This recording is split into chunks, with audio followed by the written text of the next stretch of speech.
I'm going to call tonight's meeting to order. Was that a, oh, I see. Roll call, please.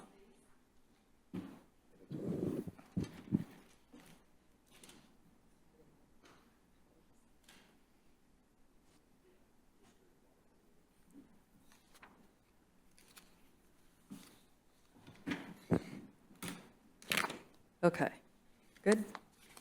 All right, Mayor Matsumoto Wright. Here. Councilmember Murray. Present. Councilmember Ryan. Here. Councilmember Page. Here. Councilmember Sonmore. Here. Mayor Pro Tem Wall. Attending remotely via teleconference. And Councilmember Woodard. Attending remotely via teleconference. That concludes roll call. Thank you. So next is the general public comment. Do we have anyone signed up for tonight? We have 6 who have signed up. And as a reminder, council cannot respond to public comment, and you'll have 5 minutes at the podium. So first is Sarah Junkin Clark.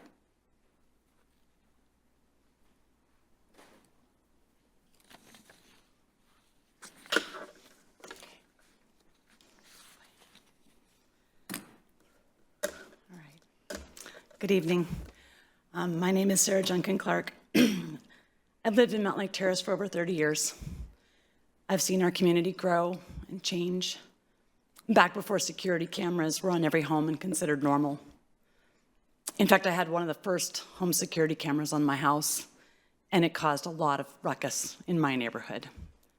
So I understand both sides of the issue. I'm speaking tonight because I left last week's meeting feeling about the flock cameras unheard, unsettled, frustrated. I know I'm speaking for many. I believe there were valid community concerns that weren't addressed. I first want to thank Councilmember Aaron Murray for your careful consideration of the contract and carefully researching. And for Councilmember Woodard for balanced and open approach and thinking through the pros and cons with us while we sat in the meeting. While I understand the vote's already taken place and I can't change that outcome, I'm here to urge the council to take a very careful look at the contract before you guys proceed, if that's possible. Specifically, I'm concerned with the sections of the contract that relate to how the footage disclosure is handled and how memorandums of understanding with other agencies are worded, so that our community's data is not shared inappropriately or with unintended recipients. I'm still unclear exactly why the vote got rushed. Maybe it wasn't rushed, it felt rushed. Why can we not pause for the contract to be reviewed a little bit more? Why couldn't we wait until maybe the political or social climate may be a little more settled? And I want to be really clear.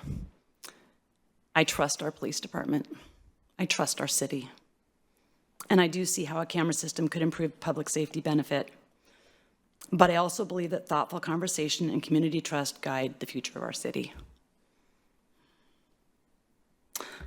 Several of you said we shouldn't feel safe in our community. And 3 of you cited a specific home invasion to justify the urgency of this vote in getting this system. And while I have really deep empathy for the family that was involved in that terrible event, and I don't pretend to know anything about the circumstances, sort of beside the point, I honestly left that meeting and the following days feeling that such rare incidences worry me less than what happens when someone voices a dissenting opinion. Open conversation, respectful discussion, that's essential for building good policies and having a healthy democracy. When fear enters the equation, when people worry that they'll be attacked or discredited for speaking up, those conversations shut down. And when dialogue is silenced, trust and accountability is eroded. One citizen in our community did make a comment based entirely on publicly available information from an annual city report about the incidents that 3 of you referenced.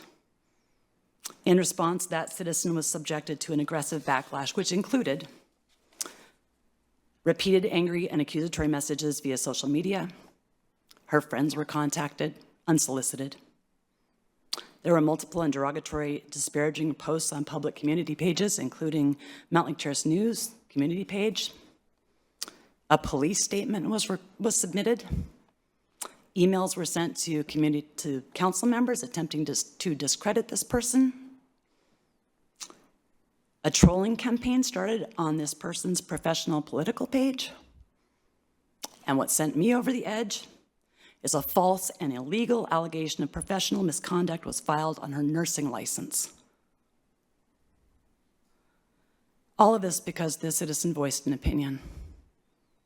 And most notably, the person doing these aggressive things, the same individual that some of you spoke to about this safety issue, which is why we have to rush the flock cameras, is someone who's up for a commission seat tonight. Given what happened to the citizen that spoke up, it's really hard to not feel hesitant to want to speak openly and speak out about what matters to me and my community. I shouldn't fear retribution for expressing a different point of view or for seeking further information or data related to issues. I was not asked to make this statement tonight, but it's really disrupting my belief in the city.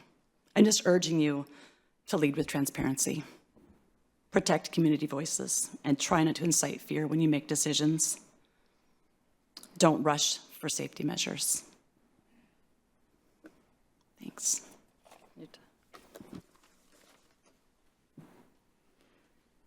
Next is Dwayne Lansford. Dwayne Lansford, MLT. Well, that was deep, and it was heartfelt, and I feel the same way about. That really resonated with me, and fear is part of, interestingly enough, a subject matter that I wanted to touch base on tonight with regard to the missing housing and the affordability side of that. I submitted a letter to, I think it was the planning board, with regard to my feelings towards my responsibility also, as well as all of yours and our predecessors, even more so. We should have never got here. I think back to my grandpa and my dad and the allowance for change to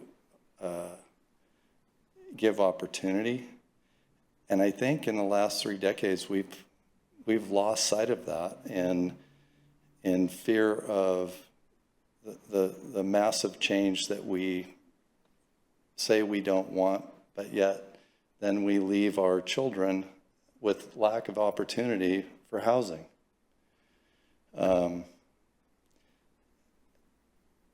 Whether it's cameras, housing, whatever, I hope that we do a little bit better than our generation has done, or my generation has done in the past.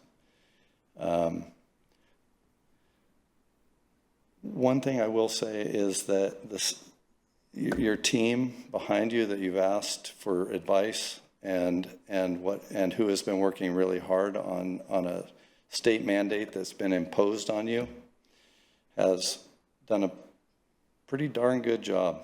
I mean, can I find something wrong? Sure. But I can find something wrong with my own way I do the dishes. I mean, come on, let's keep it in perspective. There are a lot of things that the state mandate is going to do that is going to really cause this community to pause. But it is making up for a lot of bad behavior that we've had and the lack of affordability thereof. We all knew when Microsoft started in this community that there was going to be a major impact, but yet we really didn't do anything about it. We just waited until now. I have worked very hard to look at the draft proposals to vet what I can see as major holes, and I find very few. There's a lot of restrictions. There's a lot for good reason. I admire what Christy's trying to do with regard. I shouldn't give her any kudos, but I will give her this. The connectivity every 600 feet. I listened to that a few years ago, and I thought, oh, it's a takeaway, and it's going to be difficult. but there's a good reason for that. The alleyways and some of the other ideas are long-term smart planning. And we've been lacking that kind of leadership. And as much as I want to, kind of kick her instead of lift her up, she deserves a lot of praise. And Jeff and everyone else as well. Heidi's done a marvelous job scolding me on what I need to be scolded on, and I've tried my best to push back a little where I can. So with regard to everything that is before you, as it's probably not perfect, and I'm sure that if you look hard enough, you can find your own little idiosyncrasies that bother you. It's a darn good bunch of work that has been done in a very short period of time. And I think that has to be said, because it's typically, this podium is for something that's wrong. And instead, I hope that you hear me say that everyone's trying to do right by Mountlake Terrace. And I've looked at Linwood's ordinances, I've looked at the county's execs, what he's implementing, and as well as Edmonds. And we'll just leave Edmonds alone, and we'll say that everybody else is trying really hard. With that, I hope you have a great evening.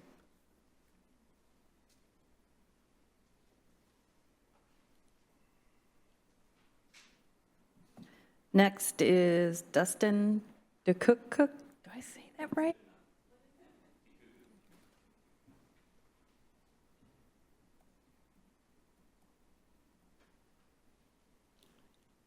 Good evening.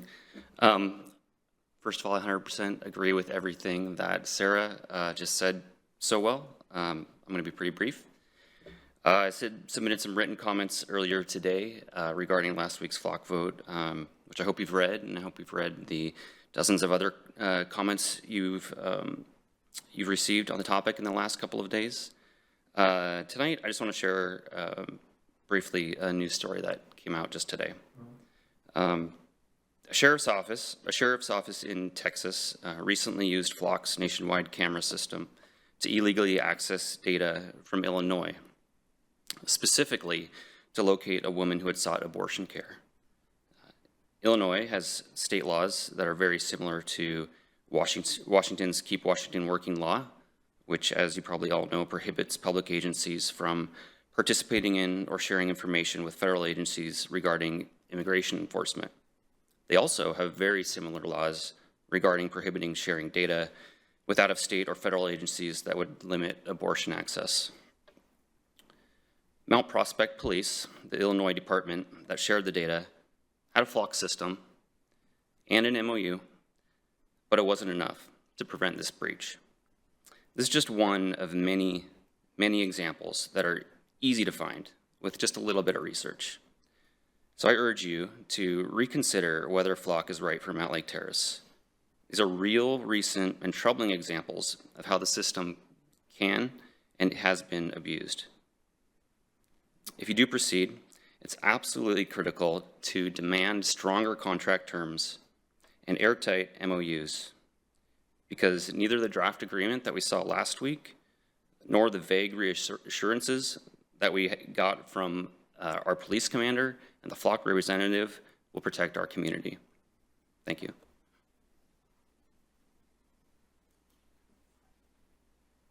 Next is Haley King. You'll have 5 minutes.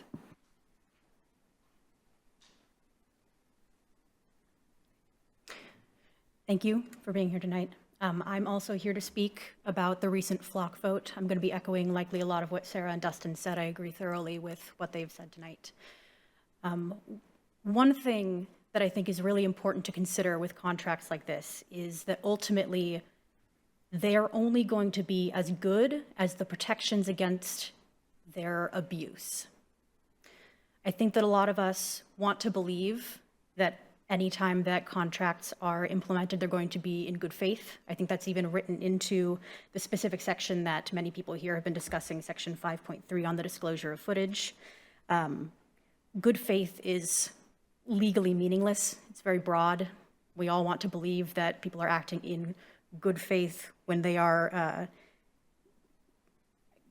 thinking about providing footage. They want to believe that it's for the protection of the city. I think that there is capability And there are real concerns about the protection of the city and about the capability for Flock to serve that. However, I think that we need to be much more careful than we have been moving forward with this yes vote about revising those sections, about making sure that those are airtight against this potential for abuse.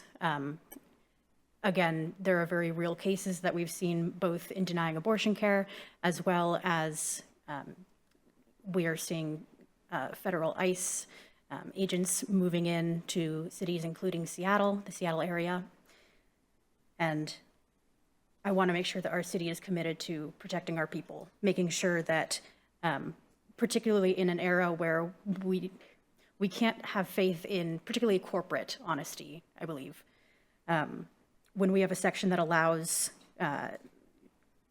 the corporation to provide footage based on their discretion, if they believe that they can detect, security issues in the community, even without a warrant, without consent, without notice to the community.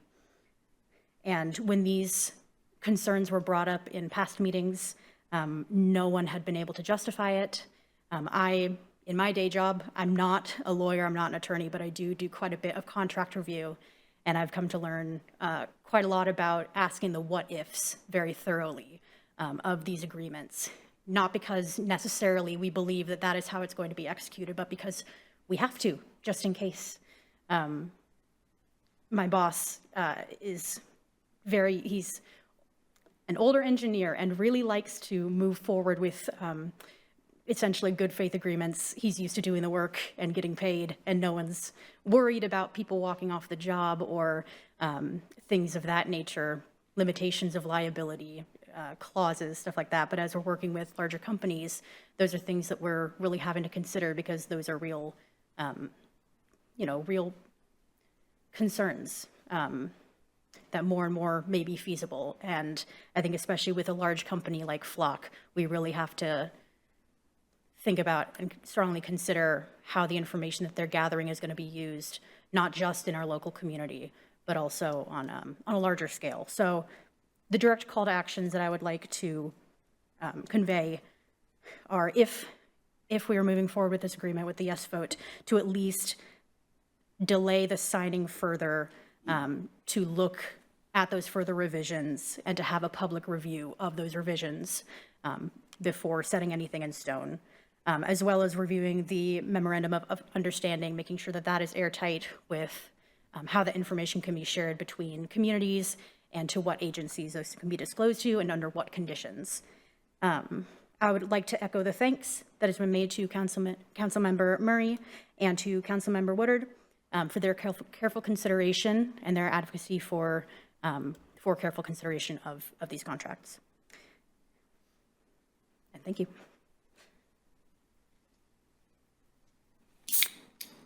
Next is Cameron McLeod. You'll have 5 minutes.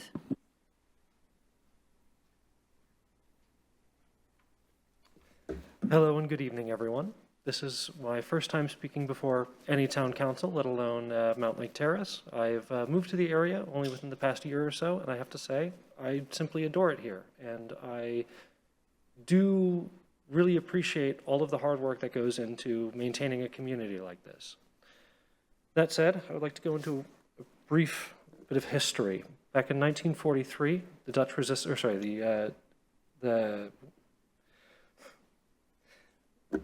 Amsterdam Civil Registry was bombed by resistance cells within Amsterdam, specifically to prevent the information that had been very usefully collected on the citizens of Amsterdam from falling into the hands of the Nazis, who would have used these registries to target with a fine-tooth comb the Jewish residents of Amsterdam. Now, the attack itself was not entirely successful, but it did give opportunities for people that were at risk, whose information were in the system, to have that information removed. Now, the point I make in trying to bring this up is we can collect information for as noble and idealistic a goal as we like. Information is information. It serves no master. It is put towards whatever use is acted on. And in this case, I simply do not trust Flock to act with information, use this information and act with our best interests based on the promise of good faith. I would like to echo the appreciation for Council Members Murray and Woodard for listening to the community, and in particular the community pushback against the deal with Flock. Moving forward, I would like to, the call for action I have, I suppose, is a refinement on Section 5.3, that memorandum of use, or memorandum of the MOU, my apologies. I would like ironclad language. If there are going to be security cameras documenting all of this information and keeping a registry of this information, I want it to be as open to public dissection in terms of the actual agreement, and I want it as protective of the community as possible. I am deeply concerned about actors not within our community, not within our state, utilizing this information just as malicious actors have used collated information in the past. Thank you so much, everyone. I appreciate your work on the council, and I hope you have a wonderful evening. Next is Victor Eskenazi. You'll have 5 minutes. Hi, I agree with what's been said regarding Flock.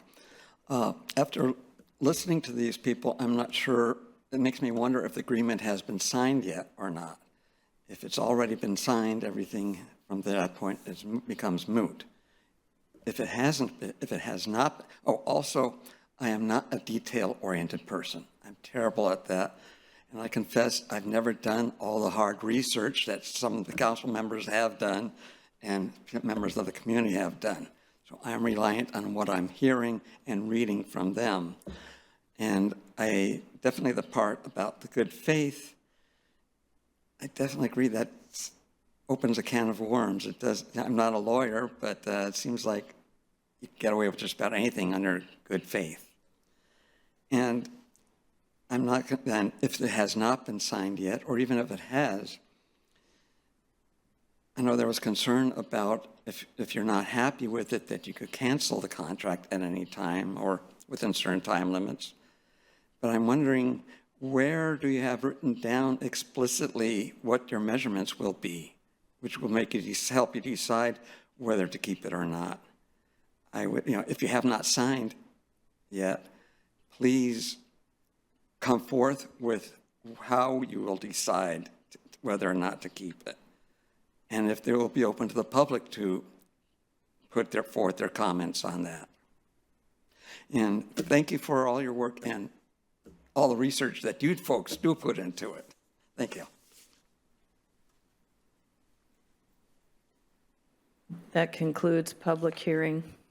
The written statements have been given to council and no one has signed up to comment online.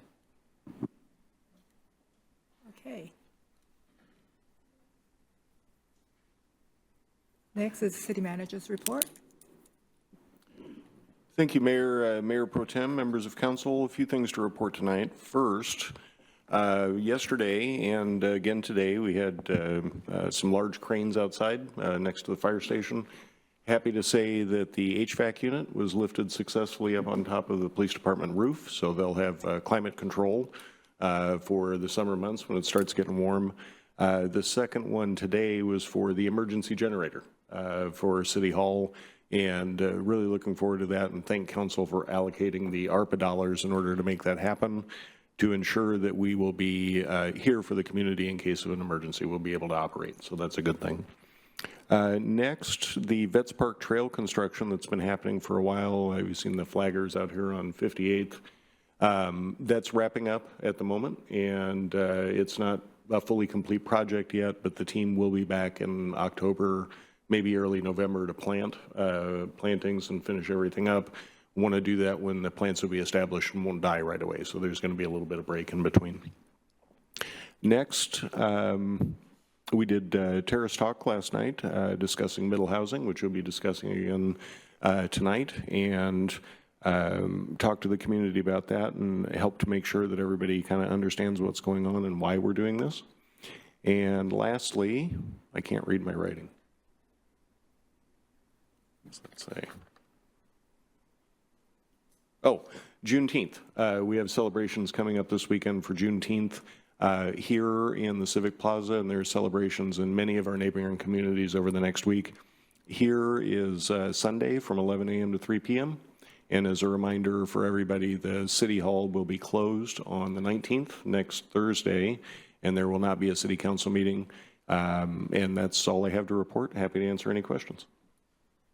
Are there any questions or comments? All right, go ahead. Thank you, City Manager. Would love to follow up on some of the public comments we've gotten and just get an update on where the signing of the flock agreement is at and if there was any follow-up action in terms of the MOU or the internal policy after last week's meeting. Yeah, after Council authorized the signing of the contract by the 5-2 vote, we have signed that contract and it's been executed. How about the other two pieces, the MOU and the internal policy? There have been no changes to the internal policy. The MOU itself, no specific changes that came out of the council meeting, but we're making sure as best we can that it reflects the council's direction. We'll only we'll only share information with those agencies within the state. And the few other things that were mentioned and discussed during the meeting last week. Is the plan to bring that back to us so we can look at that? The MOU? MOUs aren't typically done by council action. I'd be happy to share the language with you. Thank you. Okay, any other questions? All right. Next is the review of the board and commission appointments. Thank you, Mayor. Mayor Pro Tem, council members, we have board and commission appointments every year. And on June 30th, the following board and commission terms will expire. At the end of this month, there are 3 expiring terms on the Arts Advisory Commission, and all 3 are seeking reappointment. There are 2 expiring terms on the Recreation Park Advisory Committee, and both are seeking reappointment. And there is 1 expiring term on the DEI Commission, and that individual is seeking reappointment as well. There were 21 interviews held by the council subcommittee, which included the mayor, Mayor Pro Tem, and Councilmember Murray, and those interviews were held on June 4th, 5th, and 6th. And the recommendation from the subcommittee for the Arts Advisory Commission is to reappoint Judy Ryan, Connor Ryan, and Michelle Seneschal, and a new appointment for Megan Hogue. For the Diversity, Equity, and Inclusion Commission, there is a recommendation to reappoint Vanita Francisco, and a new appointment for Priya May Folden, and the student representative, Keo Peterson. And for the Recreation and Parks Advisory Commission, the recommendation is to reappoint Keith Edholm and reappoint Aubrey Meyer. And that's all I have, and I'm happy to answer any questions. Are there any questions or comments on this?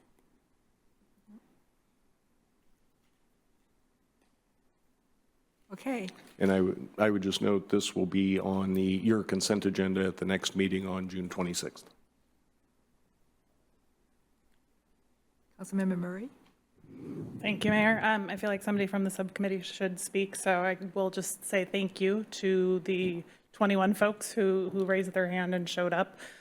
We have an incredible community, and every time we do this process over the last handful of years that I've been involved, I am just more and more impressed by the folks that we have in our community and their willingness to show up and lend their time and talents to participate. I think what we have seen every year, though, is that we have more and more folks who are interested without places to place them, which has been a significant part of the conversation with the subcommittee. We also had a lot of folks this year who were interested in continuing service and appreciate both their commitment thus far to the boards and commissions that they serve on, as well as their willingness to continue to serve. And it makes for some really challenging conversations and really challenging recommendations and decisions. And I think one of the things that we would benefit from reconsidering as a council is the size of our commissions. We have far more folks that want to serve than can.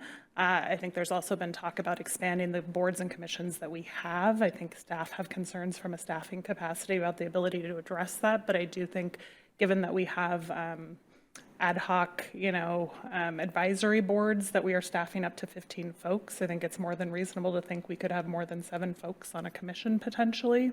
And so I think that's something worthy of conversation. I think our young folks in particular, we had a kind of a trial this year where we had a specific role on our Diversity, Equity, and Inclusion Commission for youth, and that is going to continue. But we had a bunch of youth show up this year who are not just willing to serve on that Diversity, Equity, and Inclusion Commission, but were willing to serve on our other commissions and often brought really interesting and exciting experience in those spaces to the conversation and table.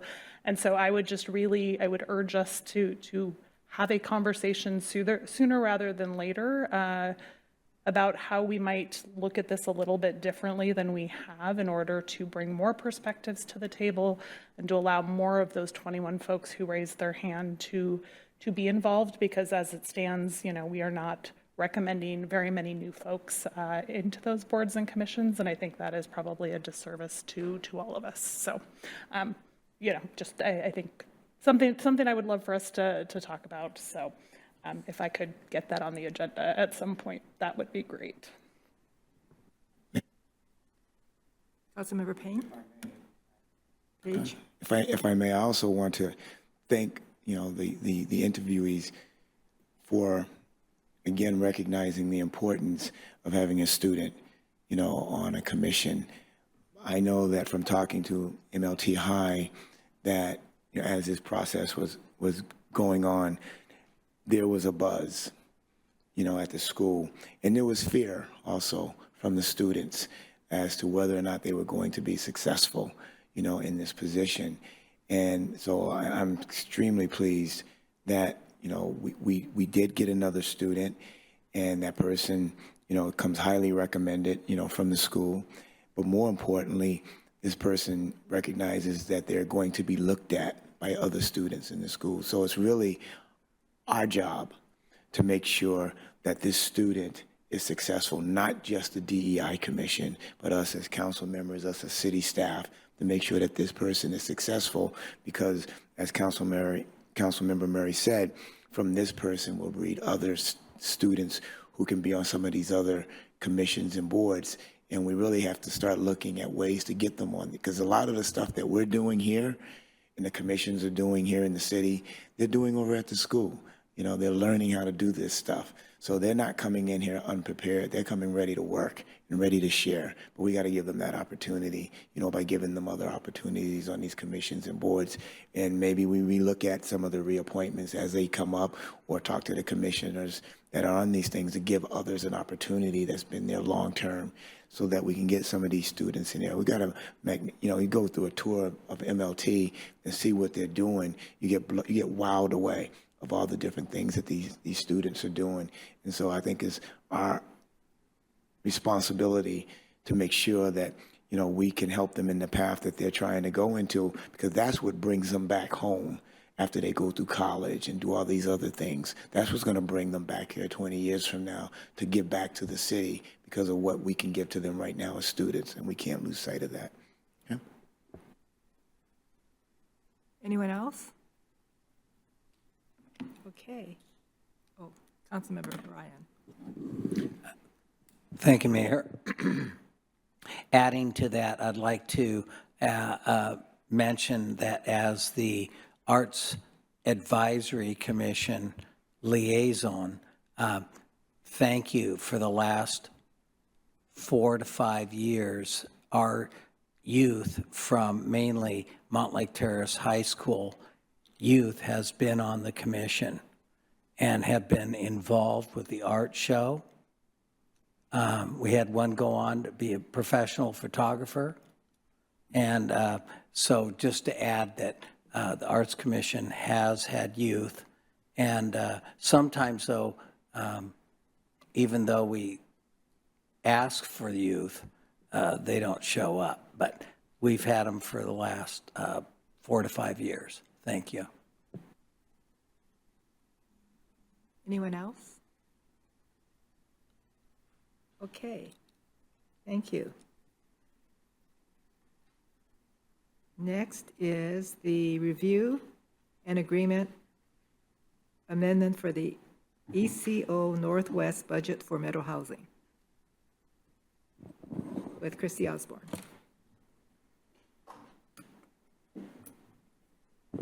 All right, good evening, Mayor Pro Tem and Council. First item that we're going to review is an additional allocation for an existing professional service agreement that we have with ECONorthwest.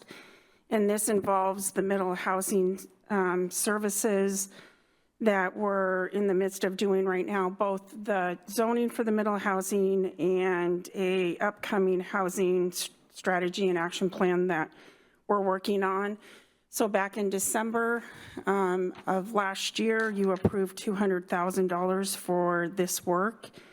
And since the beginning of this year, we've been working on preparing these changes to our development standards and code, and also working on that housing action plan. But due to the complexities of what we are trying to accomplish and the condensed time frame, and I would add, in addition to maybe a change in staffing that we weren't anticipating, we're coming back before you to ask for additional funds to be allocated for this project. So we have added some additional coordination meetings with the consulting group, as well as really trying to be effective in our outreach to agencies that are involved in reviewing these documents, in addition to you folks, and also the community at large, to make sure that we are communicating with them to get you the best document to take a look at. I believe that we have tried to do that successfully. So to reiterate, we're asking for $50,400 of allocation from the CIP funds for professional services. No additional budget is required, as we already have these funds available for ongoing zoning work this year that is already in the budget. And staff is recommending that City Council approve this allocation of this amount, and that can be accomplished by adding it to the June 26th consent agenda. And we attached the amended scope memorandum, which you will see, which essentially is additional meetings that we needed to do, that we felt we needed to do with Planning Commission and internal coordination on the project. And that memorandum is dated in May 14th of this year, and I'd be happy to answer any questions that you have. Are there any questions or comments? Councilmember Page? Because I don't have a whole lot of history with this. You said that it's in the budget, for upcoming zoning projects. But these upcoming zoning projects, are we anticipating that whatever it is that these projects are, the funding is going to be, or the bill is going to be what it is, or is this going to be a continuous thing where we need more additional funds? Sure. Because of other things that come up, and we're chipping away at these funds that are allocated for something else. Right. So, and just to give you some background, we allocated $350,000 for this year for these services. So this would bring us at basically $100,000 below what's already in the budget for this year, and there's additional funds for next year. So I do not anticipate coming back before you asking you for dollars that are not allocated in the budget for the work that we're required to do. All right, anyone else? Councilmember Ryan? Thank you, Mayor. I see that this would meet state requirements. And let's see, I lost my place in the computer here. That's basically it. And then the last one was it's not going to require any allocation for budget because it's already in the available funds. That's correct. Okay, thank you. Yep. Anyone else? So I see that it's also ARPA funds. Yeah, so $100,000 of that, of those funds were from ARPA. That's for the housing action plan that we're working on in addition to the zoning. So yes, so part of that fund, part of those funds, $100,000 of those funds came from ARPA. That's correct. Okay, so we were supposed to use it just had to be allocated to be used? It had to be allocated by December 31st of '24, and we have to use it by December 31st of '26. Okay. Yeah. Which we will do. Yep. Okay, thank you. All right, anyone else? Okay. Then this will be on the consent agenda. Consent agenda for the 26th. Does everyone agree with that? Yeah. Okay, thank you. All right, thank you. So next is the second review of the recommended code amendments for the middle housing.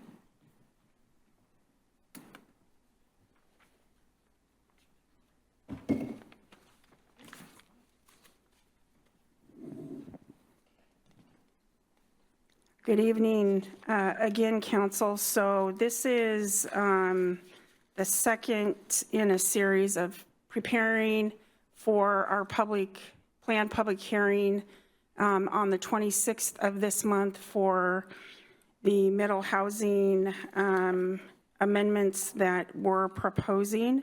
So specifically, since we met last week, we have worked to address council's comments from last week in addition to public comments that we have received on our draft documents.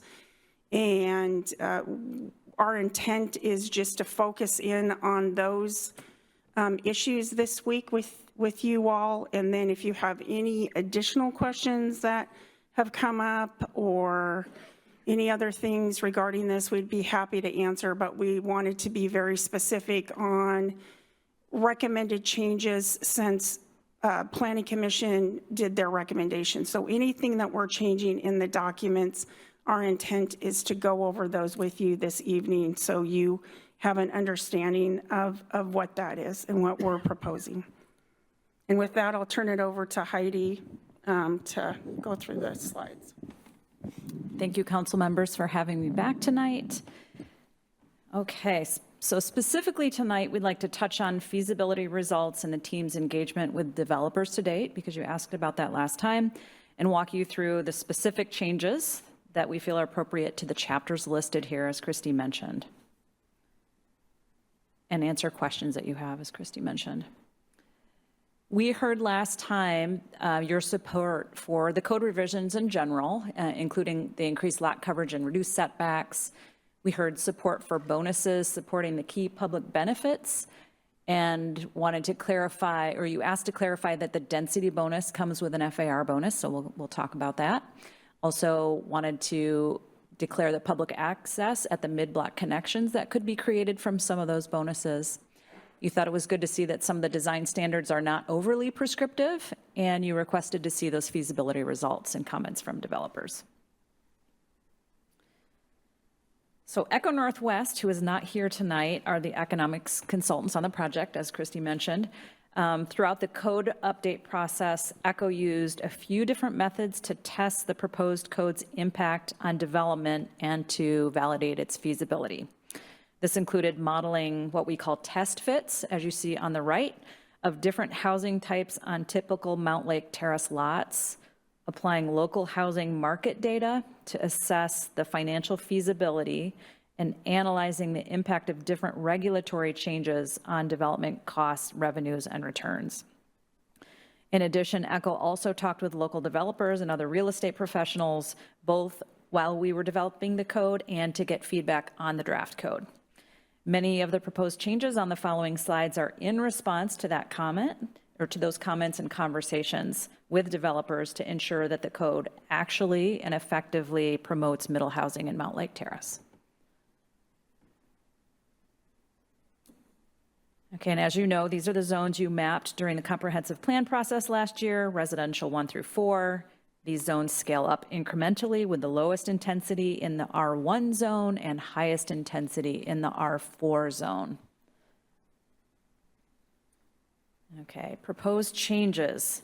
So the previous draft had two methods for calculating density. There were the units per lot up to a certain lot size, let's call those the typical lots, and the area per unit above that lot size, which we could call large lots. The intent was to simplify the number of units allowed on typical lots in Mountlake Terrace. But in discussions with developers and people just reviewing the code, there was just a possibility that too much short platting or redrawing parcel lines could happen, just resulting from the dual system, as it was somewhat unfair to those kind of middle-sized lots. And so what we're proposing here is to standardize and equalize the method for calculating maximum density using only that lot area per unit method. And while this eliminates this kind of straightforward, just X number of units per lot requirements on the typical lots, the math to determine it is really fairly simple and results in a fairer allotment of units per lot. And so you see the italics there, those are showing the number of units per lot that you would get on a 7,200 square foot lot, which is a very common lot size in Mountlake Terrace.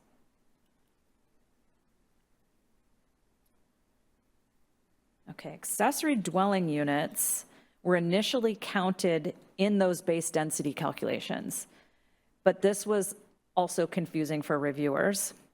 So we're now proposing that they do not count towards maximum density, but that 2 ADUs are allowed on any residential lot. This is compliant with state law. State law actually says you can count them in your density or not.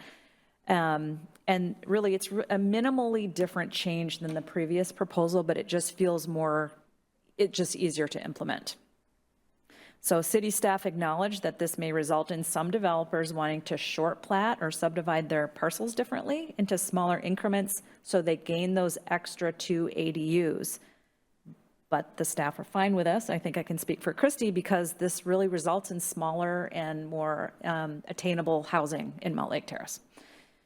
We also recommend adding a critical area exception you see there, saying people are not guaranteed those additional units if their land is in an environmentally critical area, which is also compliant with state code or state law. And then lastly, we've also added an area increase for those ADUs above the baseline maximum, allowing new development to take advantage of this added area, not just existing houses, as we had noted before. So there's a lot on that slide. Happy to answer questions later. Okay, our favorite topic, lot coverage and FAR. So as Councilmember Murray, as you pointed out last week, the previous table indicated there was, quote, no bonus for the affordability in R1 and R2 if you were providing affordable units. That was not accurately depicted, and so we've corrected the table, and it just makes that area bonus obvious by showing the additional area or floor area ratio, FAR, that's granted with those additional units in the affordability bonus. So you see that highlighted in the kind of salmon color there.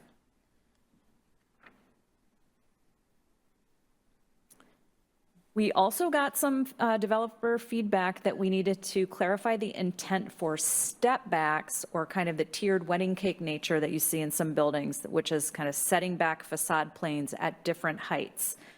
This is the previous table.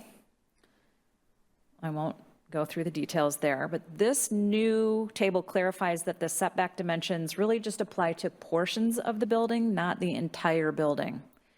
It makes it possible to build closer to lot lines in the rear and side yards if they're shorter structures, while also making sure to preserve light and air by setting back the top of taller structures. Similar concept is also true of buildings sitting on both the front and rear portions of the lot. If you remember from the last week, we have lower heights in the rear yards just to have more light and air and privacy. But if a building is sitting on both the front and the rear, their heights can comply with that portion of the lot. So it applies. So throughout the code, portions of buildings can have different heights, not just the entirety of buildings. And this really matters for developers because they want to get these units, provide more units on the lot and more housing and drive the cost down for buyers. For driveways, overall, we're reducing driveway widths to promote walkability and reduce curb cuts to allow more street parking. 12 feet minimum driveways are now allowed. We also want to capture the Planning Commission's intent to set a maximum of 16 feet of driveway width per 60 or linear feet of frontage, so that driveways aren't dominating the street. Also, when backing up into a drive aisle on the lot, engineering is recommending 20 feet. And I think these were just not quite captured in the code last time. Okay, we'll talk about two bonuses now. This change was also inspired by Dwayne, let's be honest, who asked about the priorities of retaining trees versus building the alley connections. And we know you value creating these alleys over time because they can consolidate services and reduce car conflicts with pedestrians by reducing front yard driveways. In Mountlake Terrace, trees only 6 inches in diameter are considered, quote, significant. We and staff feel that retaining larger trees is really the intent of this code. And so we're proposing that new alleys cannot remove trees greater than 16 inches in diameter, which are much larger trees. Oftentimes, these trees are found right where you would want to put an alley, so we felt it was important to address it. For the mid-block connections, Councilmember Murray, you thought it was a good idea to indicate that these pedestrian and bike connections are public by posting signage. So we've added this as a requirement and noted that they must comply with a prototype sign that would be developed by the city.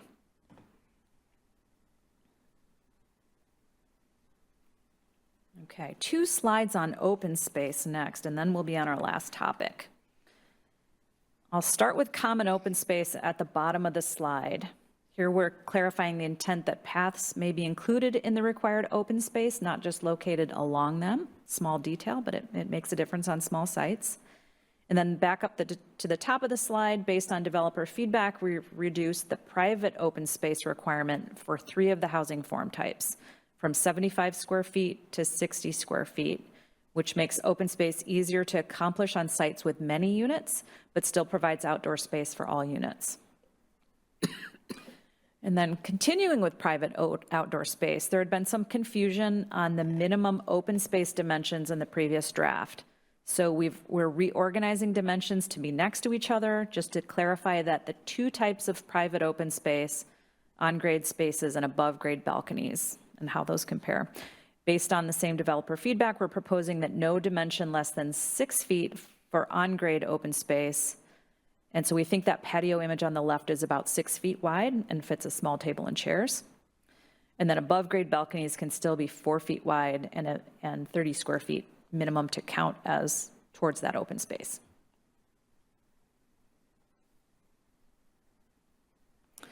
Okay, this is the last proposed set of changes, and we'll cover it in 6 slides.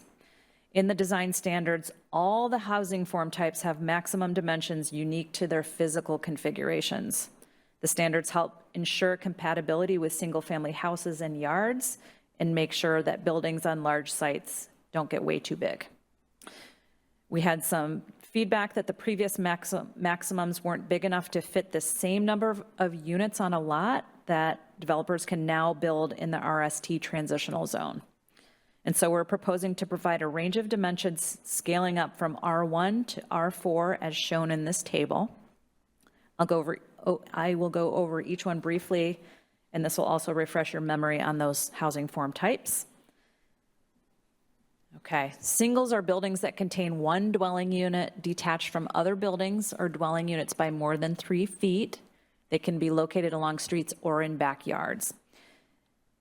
Okay, for singles, we are proposing that they can be up to 60 feet wide, changing from 50 feet wide to be more consistent with existing wider houses in Mountlake Terrace. Slots are buildings with attached single or multi-story dwelling units aligned perpendicular to the street. The units are configured side by side. Each dwelling unit has a private entry, and these are named after the driveway slot that accesses them perpendicular to the street. And so this is one of those housing form types that is prompting the changes in dimensions. Last week, we had allowed only 95 feet of depth. Now we're proposing these buildings scale from 90 feet in the R1 zone, which would fit 4 wide townhouses, to 100 in the R2 zone, fitting in 6 average townhouses. Those numbers are kind of following the maximum density in those zones. They could go up to 130 and 140 feet in the R3 and 4 zones, fitting 8 average or 9 modest townhouses respectively. Rows are buildings with attached single or multi-story dwelling units aligned parallel to the street, similar to slots, but in a different orientation. We're similarly increasing the maximum width for rows, matching the numbers for depth in the slot housing types. And so they would now be able to fit the similar number of units per building that I mentioned in the slots. 2 more. So stacks are actually the hardest housing form type to get built. They're just not as feasible for developers. There are a lot of reasons for this, condo laws being one of them. Since it's really a desirable building type to live in and can be quite affordable, we really want to incentivize it. And so we're doing that in a few ways, and one of the ways is to increase the maximum building width and depth, starting at 75 feet in the R1 and going up to 140 in R4. And really, these dimensions are compatible with some of the older kind of small brick apartment buildings built across the region and starting in the 1920s. Okay, last one is courts. They are attached or detached units arranged around a courtyard or a shared common open space. They can be, the attached units may have side-by-side or stacked configurations. The maximum dimensions would come into play here when a courtyard apartment building is being done, where all the units are attached to each other. And so we're setting a maximum wing width to match singles so that the rhythm of these along the street are similar to single-family houses and yards. We're also increasing the depth to the same amount as the slots housing type, and these are also hard to pencil. So we want to encourage them by offering that depth similarly to fit more units and drive the cost down. Okay, that was a lot. Hopefully some of it was in English. Briefly before concluding, I should note our next steps that you're probably very aware of after the hearing are to incorporate changes you have into a final draft ordinance, and then we'd bring that to you on a hearing on June 26th, where hopefully you would adopt it in time for the June 30th Commerce deadline. Then the Housing Action Plan picks up after that, including dates with the Planning Commission in July and August, and with you in August. So that's the end of my presentation. I'm looking forward to hearing your comments and questions. And Christy, I don't know if there's anything you'd like to add. Okay, thank you. Turn it back over to you, Mayor Wright. All right. Any questions, comments? Councilmember Ryan? Thank you, Mayor. Going back to slide 16 on alley bonus.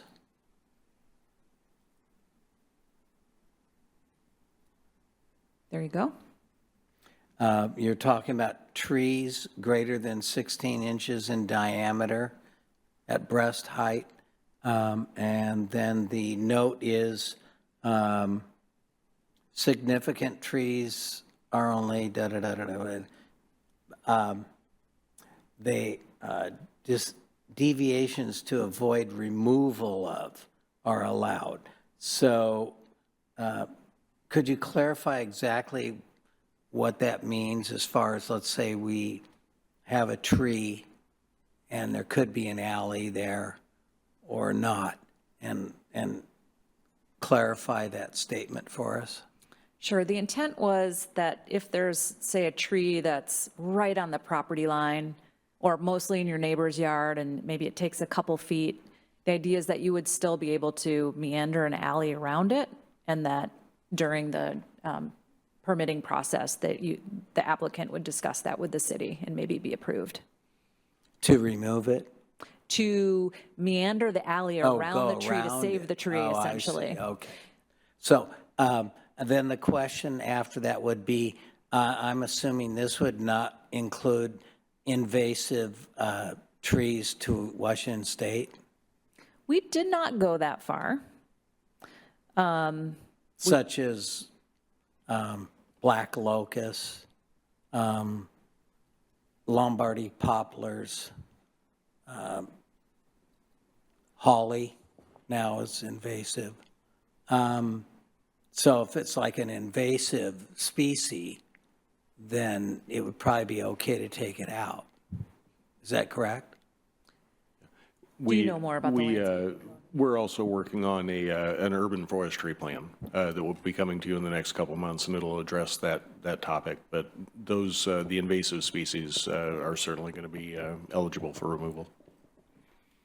And I mean, we could put a point of clarification in this standard as well, Yeah, which I think would be kind of belt and suspenders. I mean, Yep, absolutely. I just said that because I know a lot of neighbors and myself that the Lombardy poplar has taken my sewer system out. Yeah. So bad news. And it went under my house underneath the slab.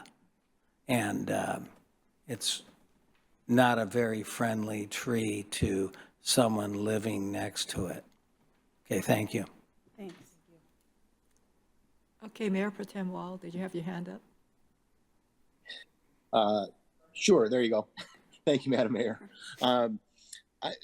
First of all, I just really want to thank the team, Christy and all y'all with the team. The work that you've put into this has been phenomenal. The progress we've made in this has been great, and this is really critical for us to ensure that we increase the supply and choices of housing and affordability of potentially new homes in our community. So really appreciate the work that's been done. I think the one request I guess I'd have is to loop back around. I know you've done a lot of work with feasibility and reaching out to the development community. Just loop back around and make sure that all the changes that are being requested, since I don't develop homes, I can't tell you that they all make sense, but it sounds good. But please loop that back around with the development community and make sure that it does in fact get us to where we want to be, because if we don't see that that we're making progress and don't see this all come to realization and find additional housing, it's all for a frustrating knot, and we don't want to see that happen.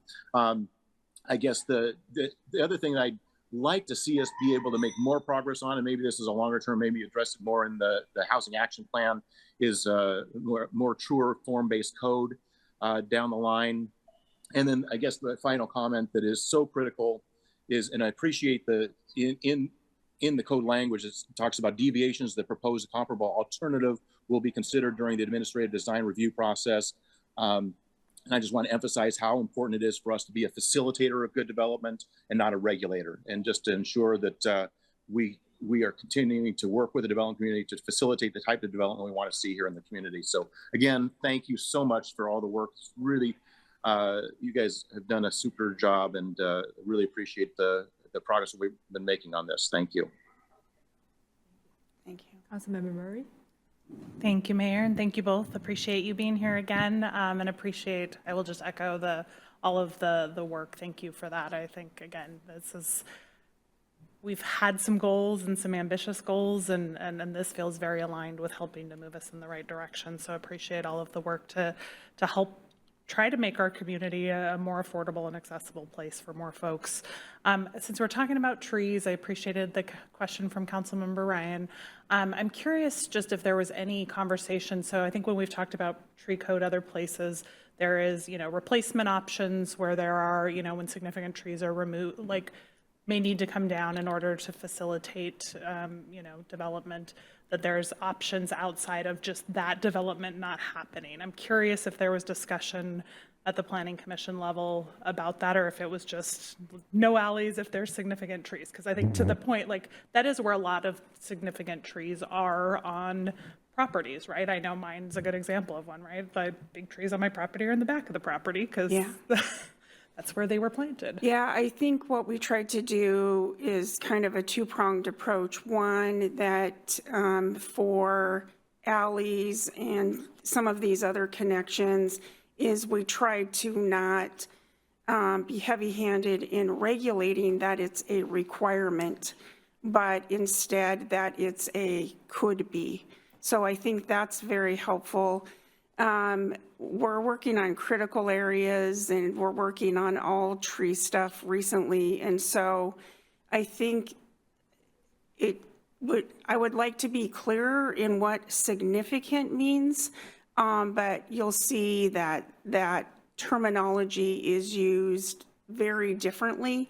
So I think what we tried to do is just reach a happy medium when it comes to this particular instance of what feels like it's significant versus what really doesn't feel like it's significant as far as retention.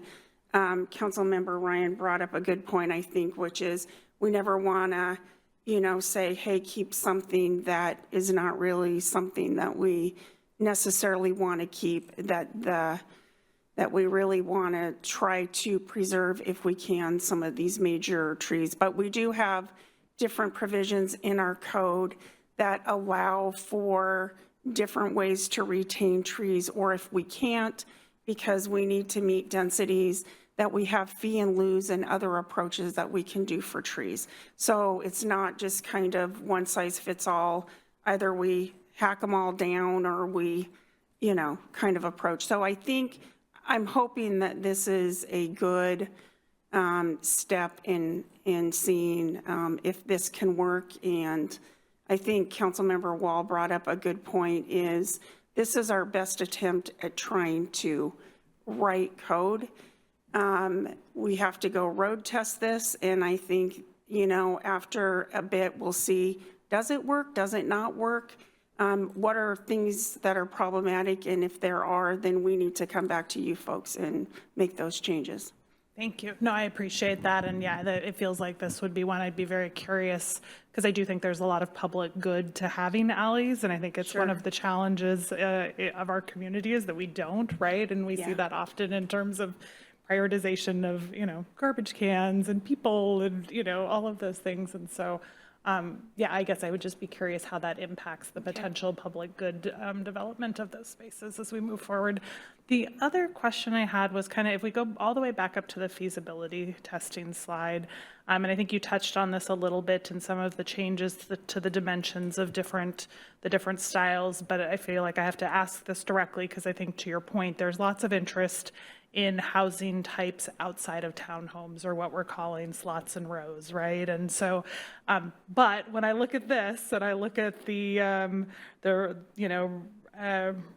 residual land value per square foot of lot, those 6-pack townhomes are still significantly more valuable than those other housing types. And so I would imagine that as the market looks at opportunities to redevelop, that is still probably going to be the primary choice of most developers who are looking to maximize the land value. And so I guess I'm just curious, as we think ahead, and maybe not for this go round, because again, we know that we've got a deadline here this month that we are working to meet, But I guess I would love to just understand better what are some of the things we could do to not just make it feasible, but to make it more financially likely that some of these other housing types come to fruition. Because again, I think we have heard from our community that they are interested in those housing types. Sure. And clearly, in a market-based system, it looks like those are probably still going to be the exception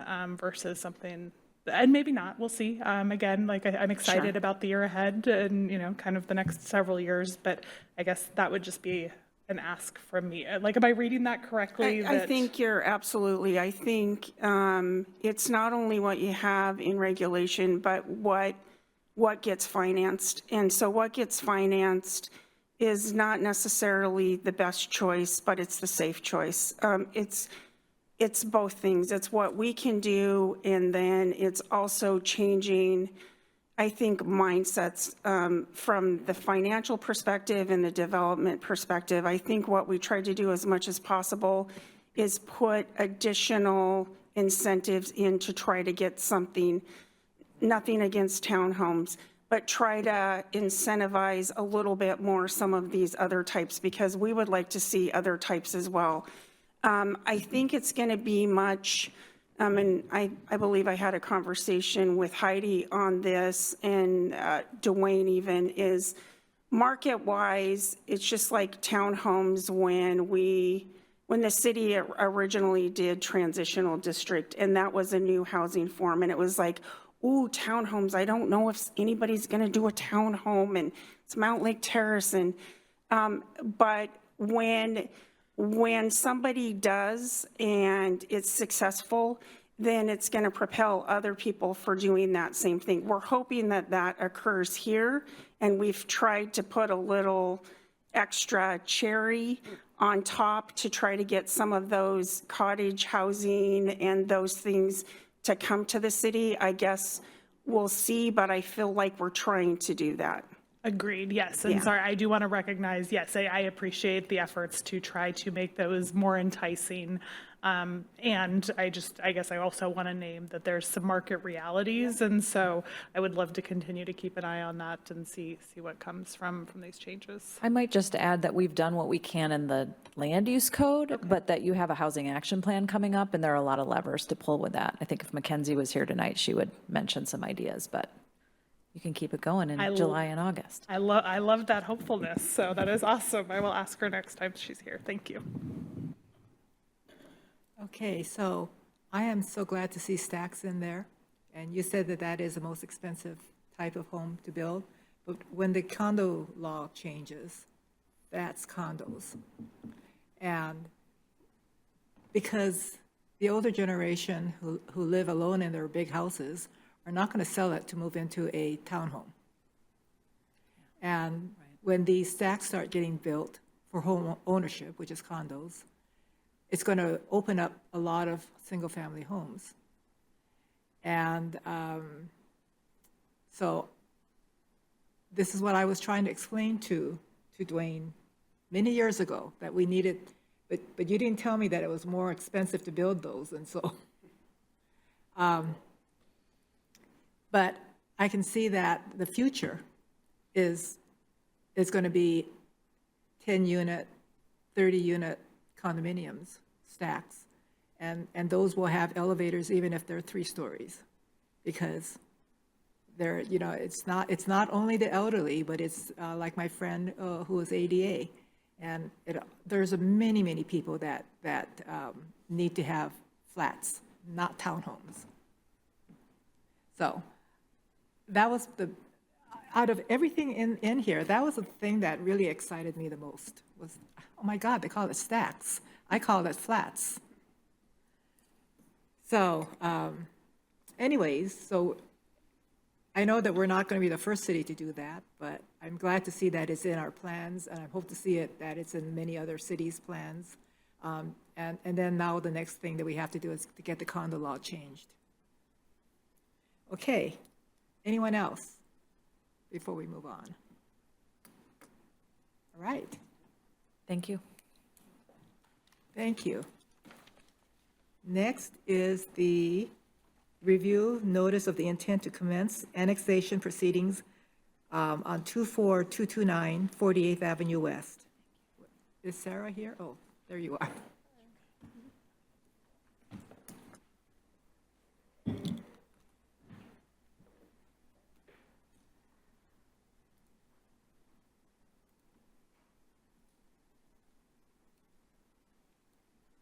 Been here in a minute. See, how do I share? Zoom looks different. Okay.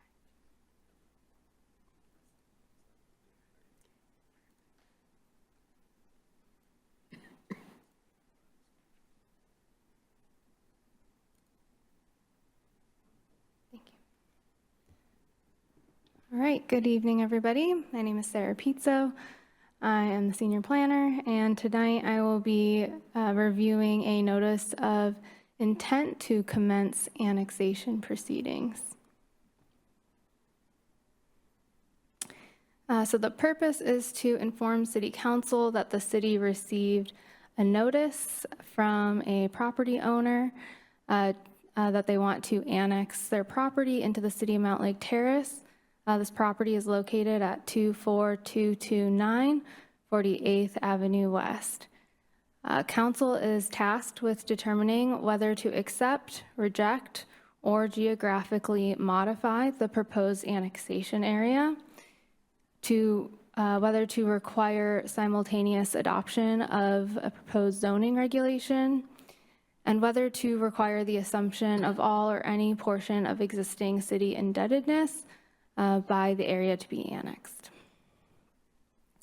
So the agenda, I will go over a council goal that relates to this proposal, provide some legislative history, though there's not much yet, provide a summary of this proposal, go over financial or budget impacts, and provide a staff recommendation and request of council. So the council goal that relates to this annexation proposal is growing our vibrant community. This goal is an active and dynamic city where arts, culture, and diversity thrive, fostering connections among community members who call Mountlake Terrace home. So this is the first review by City Council, so there's not really any legislative history yet. It starts today, and but you can expect a lot of future meetings, public hearings by Council and Planning Commission are expected as the proceedings move forward. So a summary more specifically of the proposed annexation. So we received a notice from the property owner to that they would like to start the annexation procedure for this property located at 24229 48th Avenue West. We received that request on May 15th of this year. The property is 0.4 acres or 17,269 square feet. The area is adjacent to city limits on all sides and is within the Mountlake Terrace urban growth area. So that means that Snohomish County in their comprehensive plan has planned for this property to be eventually annexed into the city of Mountlake Terrace. And the property owners are interested in connecting to city sewer service. And on the right is a kind of map of the city. That's the urban growth area map showing where the property is located. And then the map up above is a close-up of the annexation area that's proposed. So the comprehensive plan, Vision 2044, has two policies that relate to annexations. The first is in the capital facilities element that states annexation is required before providing services to unincorporated areas. And then the land use element has a policy to work cooperatively with Snohomish County to ensure future annexations have a smooth and orderly transition of city governance. Additionally, the land use element says that if City Council requires simultaneous zoning adoption, the Planning Commission will review and provide a recommendation for the zoning designation at a future date. And just as a heads up, the comprehensive plan shows this site having a R1 land use designation. Right, financial and budget impacts. There's not really any budget impacts, but I did note the property will pay property taxes if annexed into the city.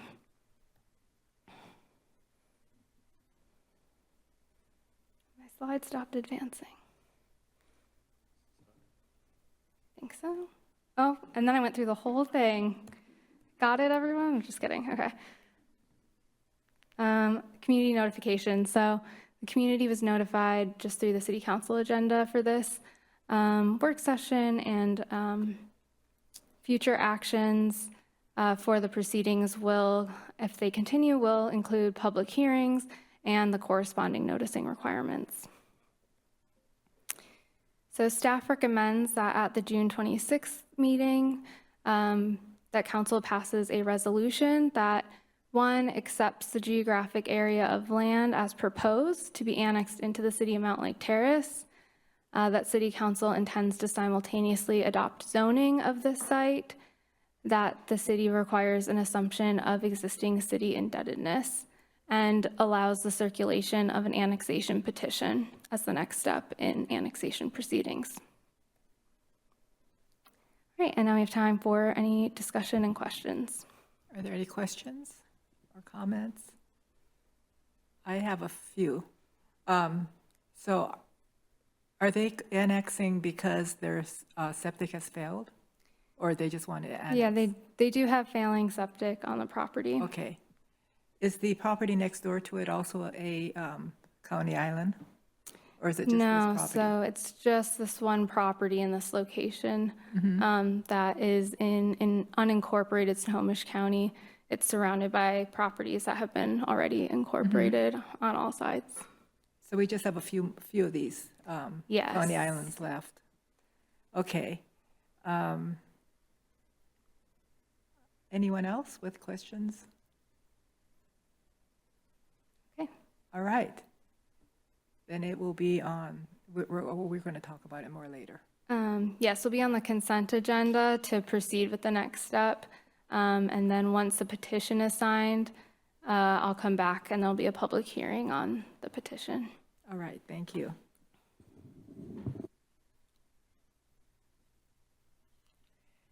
Okay, next is the review of the ordinance and interlocal agreement for commute trip reduction plan with our traffic engineer, John Merrick.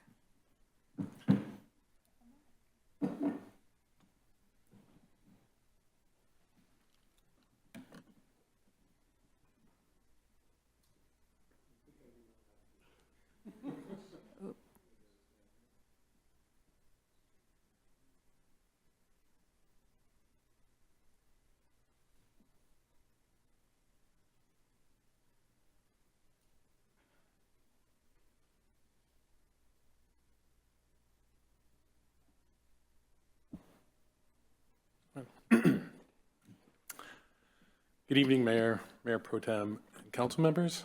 My name's John Merrick, and I'm the City Traffic Engineer in Public Works Division. Tonight, I'll be talking about the 25-29 Commute Trip Reduction Plan. So the purpose of my presentation tonight is really to provide an overview of the draft plan for informational purposes and provide an opportunity for discussion and input.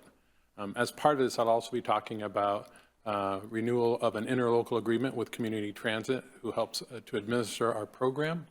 And then ultimately, this is just preparing for public hearing and adoption of the plan, hopefully adoption of the plan, at the June 26th council meeting. The plan is consistent with the council goals, specifically responsible governance to ensure desired level of service, environmental sustainability, and resiliency. For legislative history, the plan is adopted by ordinance. The last time our plan was adopted was in February 21st of 2017. That was our current plan, but was called at that time the 2017-2019 plan. The intent was that that plan would have been updated in 2019, 2020, but with the onset of COVID, everyone's commuting patterns or habits change. A lot of people were either required or decided to work from home.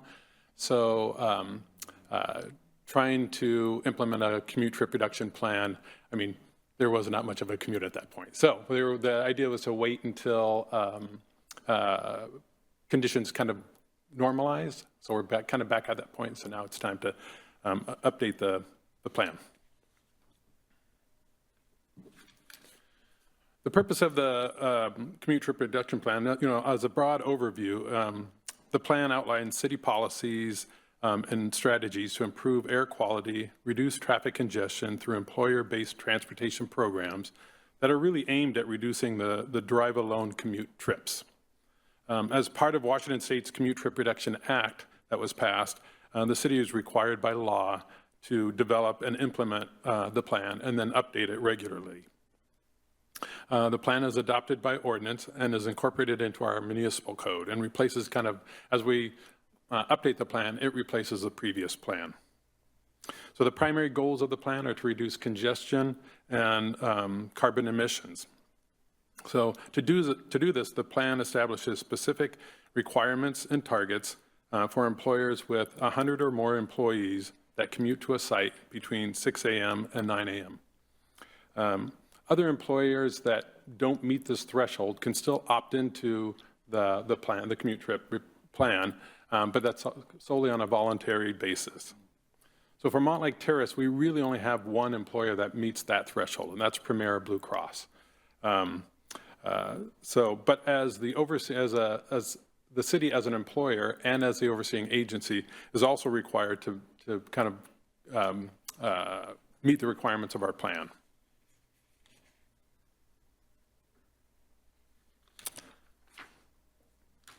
Oops, I'll get myself mixed up. Here we go. Thanks. Okay, so the development of the plan. The development of the plan was really led by community transit. We currently have an interlocal agreement with community transit that includes 7 other cities kind of in Snohomish County to have community transit act as kind of lead for the 8 cities. They kind of coordinate the plans, they help administer plans, they do outreach to the affected employers and help us kind of manage kind of our plans. So as the lead, they, kind of in that role, they took the lead in helping to develop the updated plan. So to do this, they hosted a series of meetings, informational meetings for the various cities, providing information about requirements that the state incorporated into the updates, providing us with material that could be incorporated into our plans. It provided a template that we could use to kind of update our plan, and then just other materials used in kind of plan development.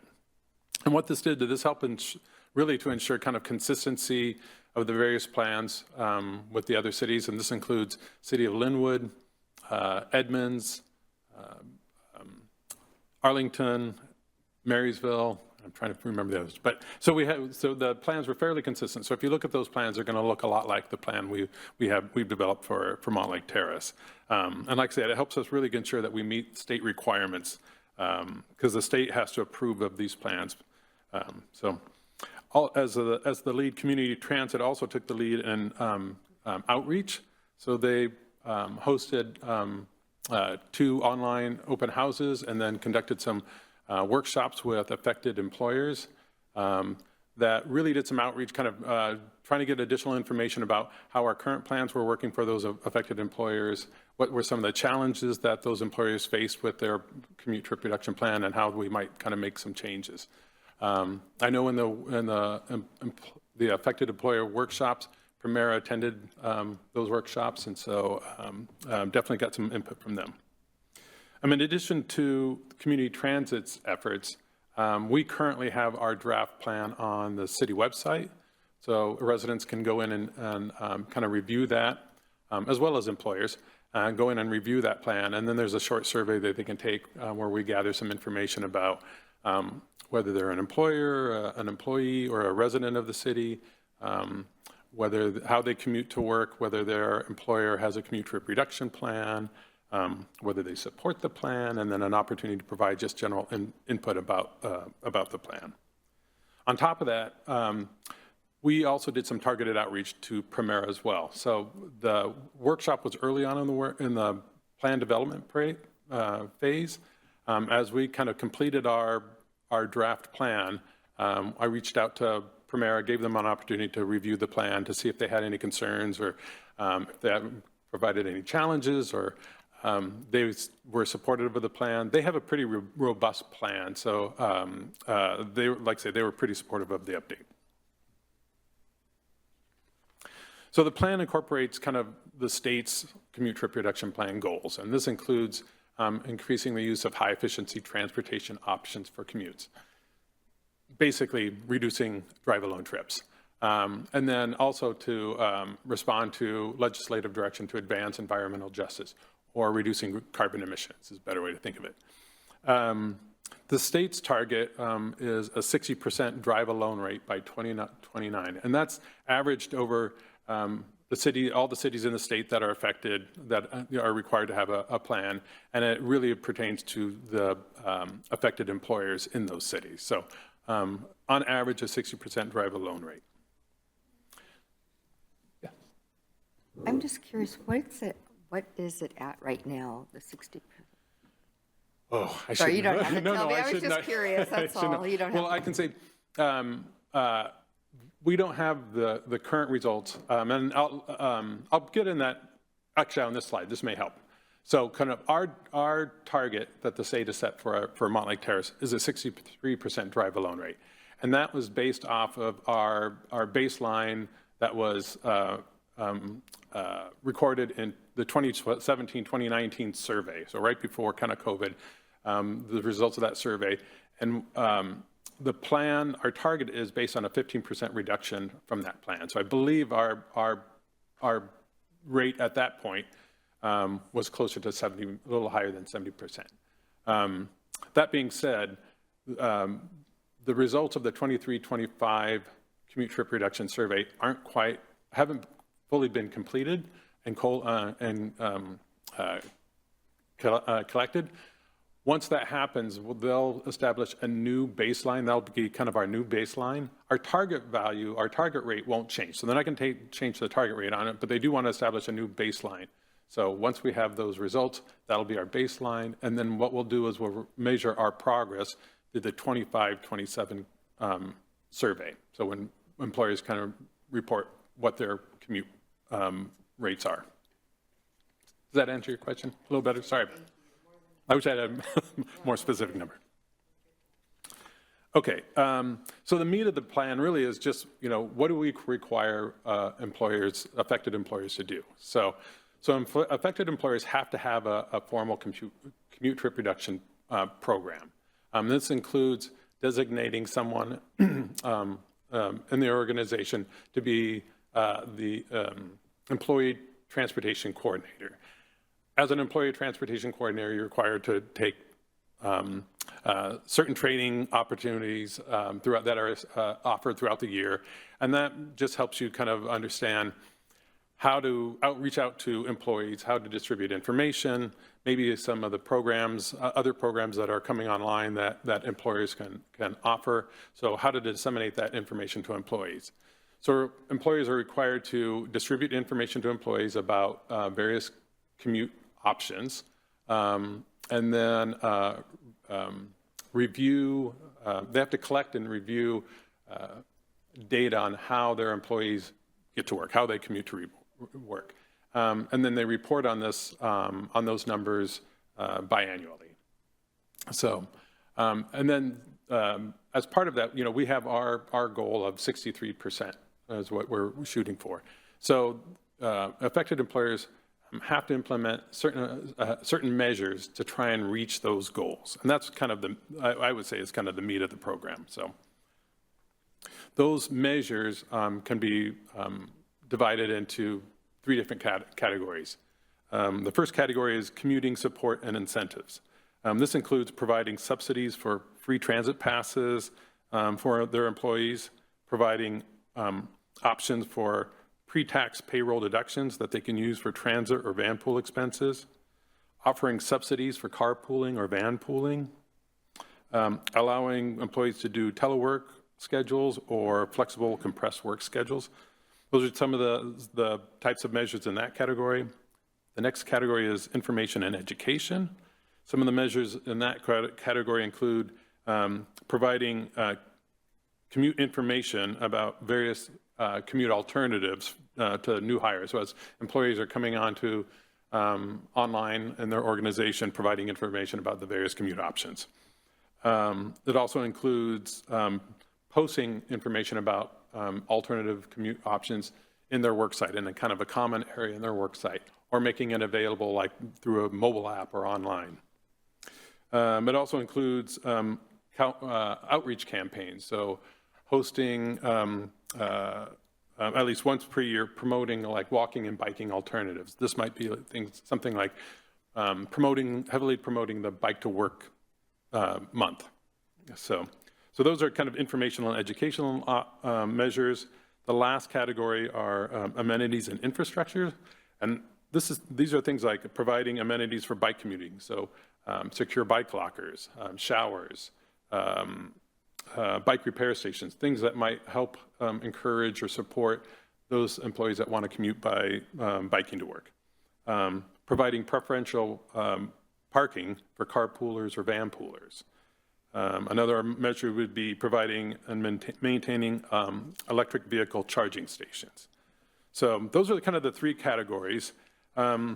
So, you know, the plan isn't vastly different from our current plan.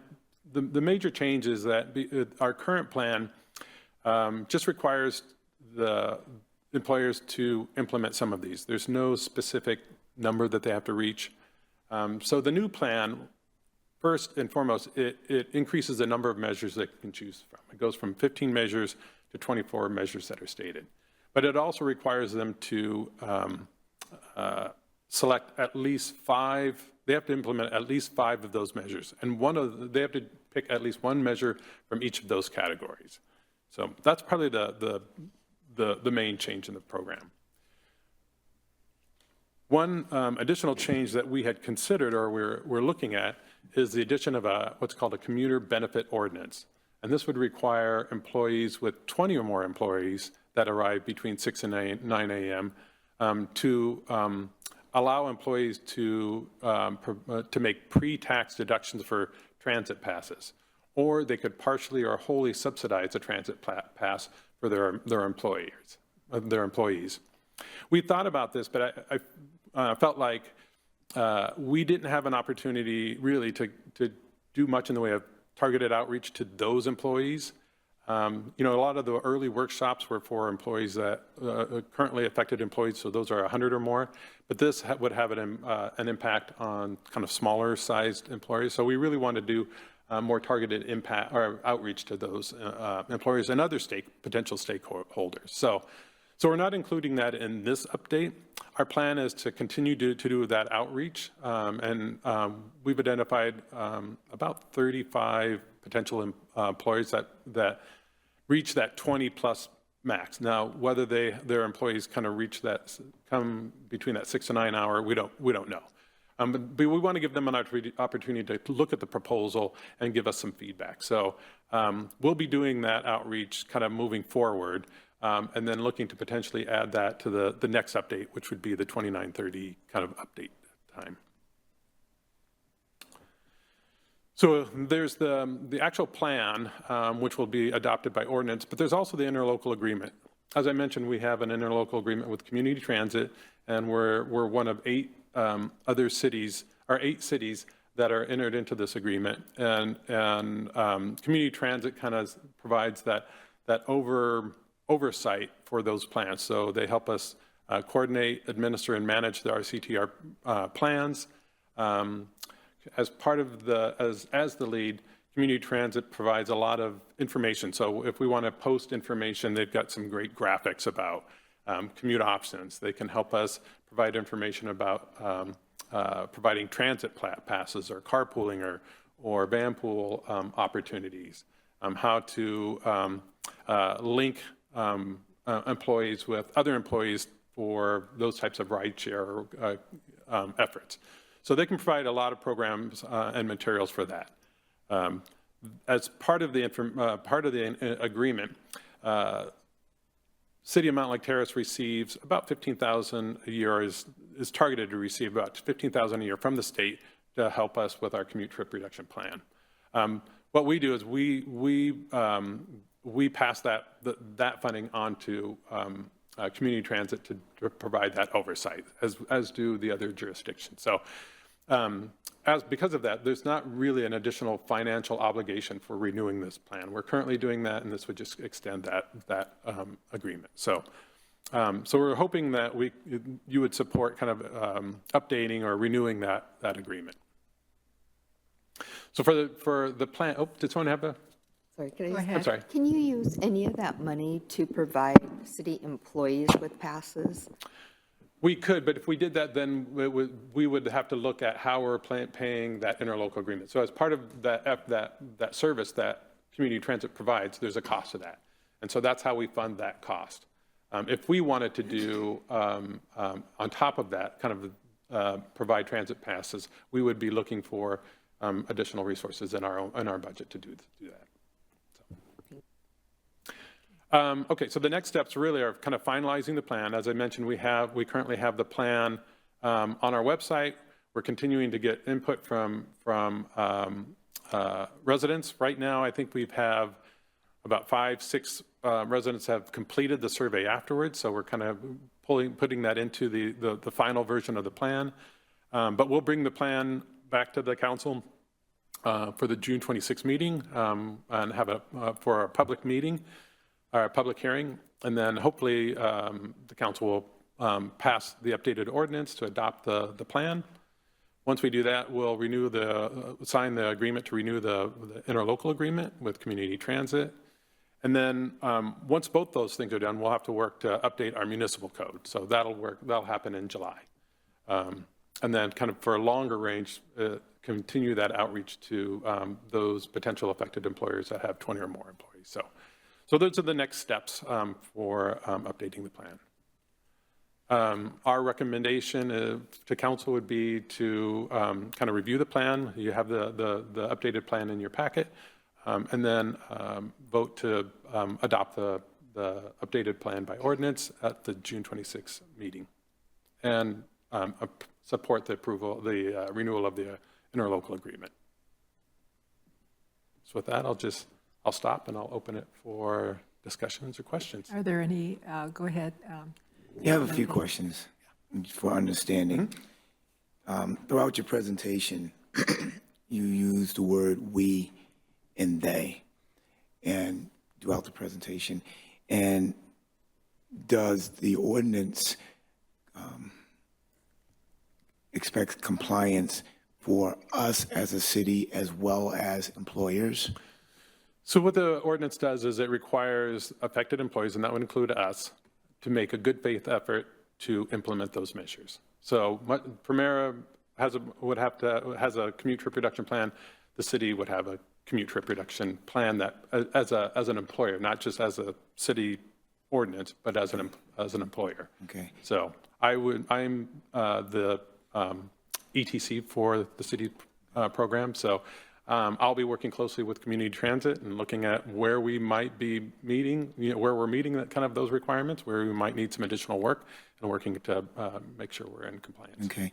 The other question I have of the how does this reduction in drive-alone rate align with our comp plan as far as growth of businesses in the city and people in the city? Yeah. The commute trip reduction plan aligns very well with our comp plan. So, one of the main goals of the plan, the commute trip reduction plan, is to encourage non-drive alone trips. So looking to encourage folks to take transit, commute by walking, biking. In the transportation element of the comprehensive plan, we really focus on multimodal facilities and services. So we're looking to kind of prioritize and increase things like bike lanes and sidewalks and connections to transit. So in that respect, it aligns pretty well. And where we look at where the comp plan looks at potential growth for the coming years, we look at kind of the connections for transit to those areas. So, we have the light rail station here, but that only gets you to Mountlake Terrace, but it needs kind of those additional pieces, whether that's transit or bike facilities or pedestrian facilities, to then get you to that last step. Okay. So that's what if you look at the comp plan, the comp plan kind of prioritizes a lot of those multimodal facilities. Okay, and the other thing that I'm thinking about is, of course, this means that we have to, or Sound Transit needs to be able to, coordinate their efforts, not just with Mountlake Terrace, but some of our larger neighbors like Linwood and Shoreline. As that drive-alone rate, reduces, where does their plan look like to accommodate, these other, people that are using Sound Transit, whether it's on the train or adding new bus lines? Is that in place yet? Or do they have a really good projection on what they're going to look like in 29 or beyond? So what I would say, first, I just want to make one clarification. So community transit, it's community transit, we have the interlocal agreement with those, so they're the lead. But as part of our development, one of the things all of our neighboring cities were looking at were, what do those transit connections look like? What do their bike facilities look like, right? And so in working in coordination with those cities, we have very similar goals, identify similar challenges, and we're looking at kind of how those transit facilities kind of interrelate to the various cities. So, community transit doesn't just stop at Mountlake Terrace. It goes through Edmonds and Linwood. And so, having community transit as a lead and looking at those connections as well, and how that impacts the various cities, I think is kind of how we share our common goals. Okay. If that makes sense. I just got two more questions. On slide 10, you said employers have to, yes. HAVE have to, or what? So if there are penalties that employers face if they don't make a good faith effort. So really it's trying to get employers to make a good faith effort. If they're making a good faith effort, then we really work with them to see how can we kind of work with them to try and meet their goals. If they're not making any effort at all, then there are penalties that the state can impose. Okay. The last question is, our Chamber of Commerce is making a commitment to, increase their membership by 100 businesses. So what role do we intend on having them participate in this whole process of, bringing in businesses and being aware that those businesses are going to have a CTR if they have 20 employees or more? Are they tuned into this yet? No, and actually that's part of the outreach that we hadn't done yet, which was why we were a little bit nervous about trying to incorporate that into the current update. So one was talking, kind of getting that perspective from those businesses that meet that threshold and kind of what do they see as the challenges. But we also want to do just what you said, which is reach out to the Chamber of Commerce, let them know, get some feedback from them, and add that to the perspective of whether we want to move forward with something like that or not. Yeah. Thank you. Councilmember Murray? Thank you, Mayor, and thank you both for being here. Nice to see you again. Don't laugh. I was going to say I promised to be nice. No, I've been an employee transportation coordinator. I'm a big fan. I appreciate the work to put this together. No, my question, I guess I have two questions. One, Premier is really the only employer in the city that's over 100? Yeah. We used, I think at one time, thank you, but I think a lot of they've switched to, I think they've downsized a little bit, and a lot of their employees work from remotely.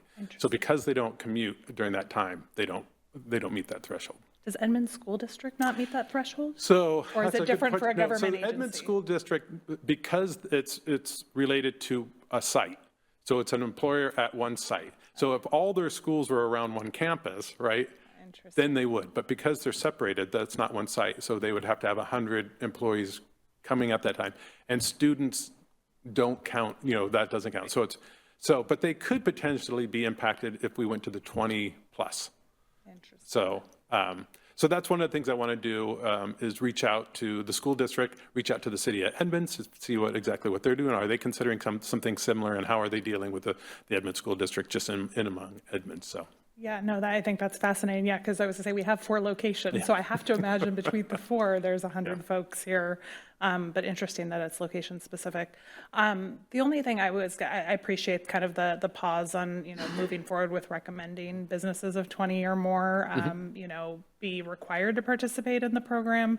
I think there is a lot of value to the program. And I will say, with 30% of the population being non-drivers, there's a lot of benefit to businesses that take the time to implement these programs, because it really does open the door and make work more accessible to a lot more folks, and make it much more appealing to work at places that have embraced, kind of supporting their staff getting to and from in ways outside of just driving alone.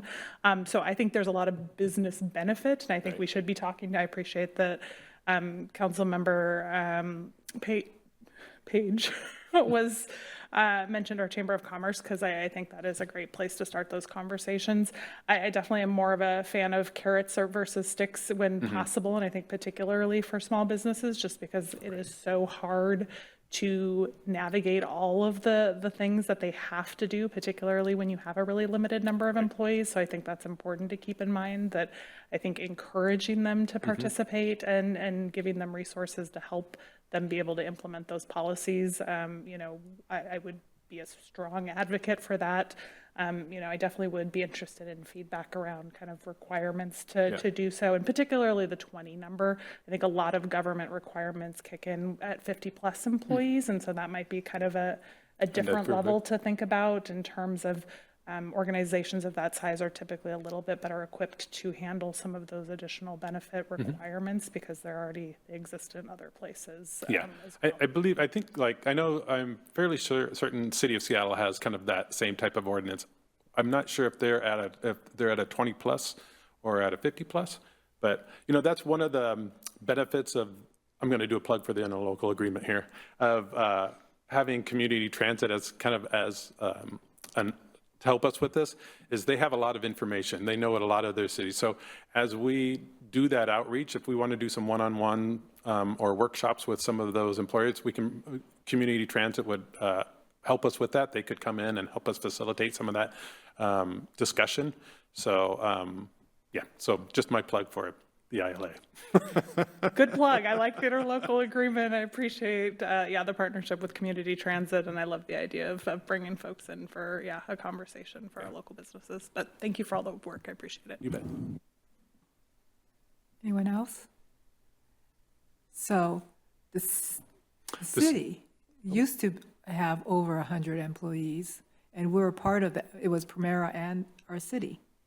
And so we don't have 100 employees anymore. We do. We have over 100 employees, but there again, when you look at by site at the City Hall campus, and when you look at the City Hall campus, it's not just this building, but it includes the police department as well.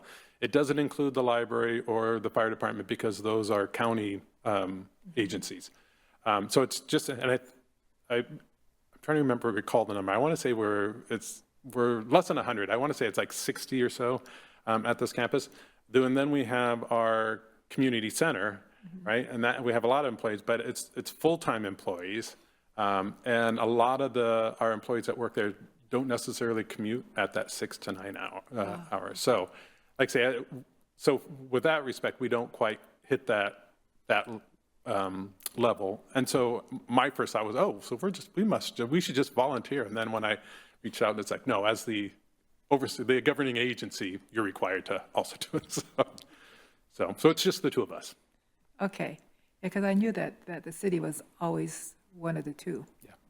And always Primera was the one. Okay, anyone else? I don't see see anyone up there. All right.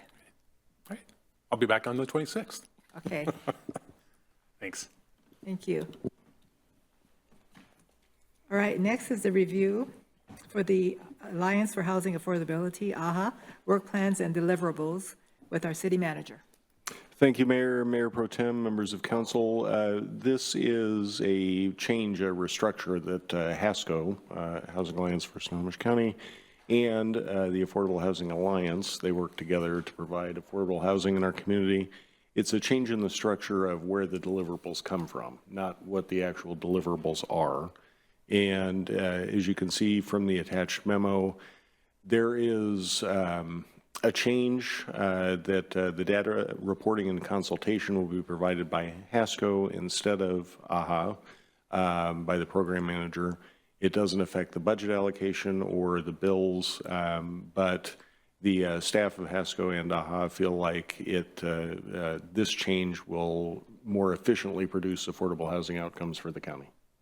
And with that, with no change in the funding necessary, we are recommending that council places this item on the June 26th consent agenda. Happy to answer any questions. Are there any questions or comments?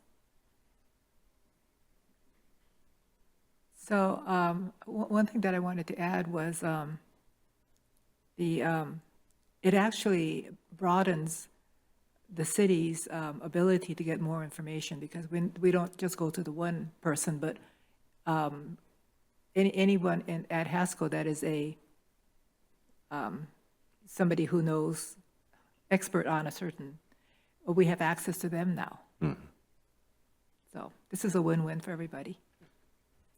So everyone's okay? Oh, did we have Brian, Mayor Pro Tem Wall, did you want to speak? No, thank you, Madam Chair. You summed it up. I think that this is a good move for us. HASCO will have greater ability to provide results, and Chris is still going to be with us. So excited to continue our work with Chris and AHA, and I think it's a good move. So consent agenda sounds good. So be on the consent calendar. Everyone's okay with that? All right, thank you. Next is the review of the agreement amendment number 3 for Feldman and Lee Public Defenders. Thank you, Mayor, Mayor Pro Tem, members of council. This is the third amendment to an agreement that was originally executed in December, I believe, of 2022.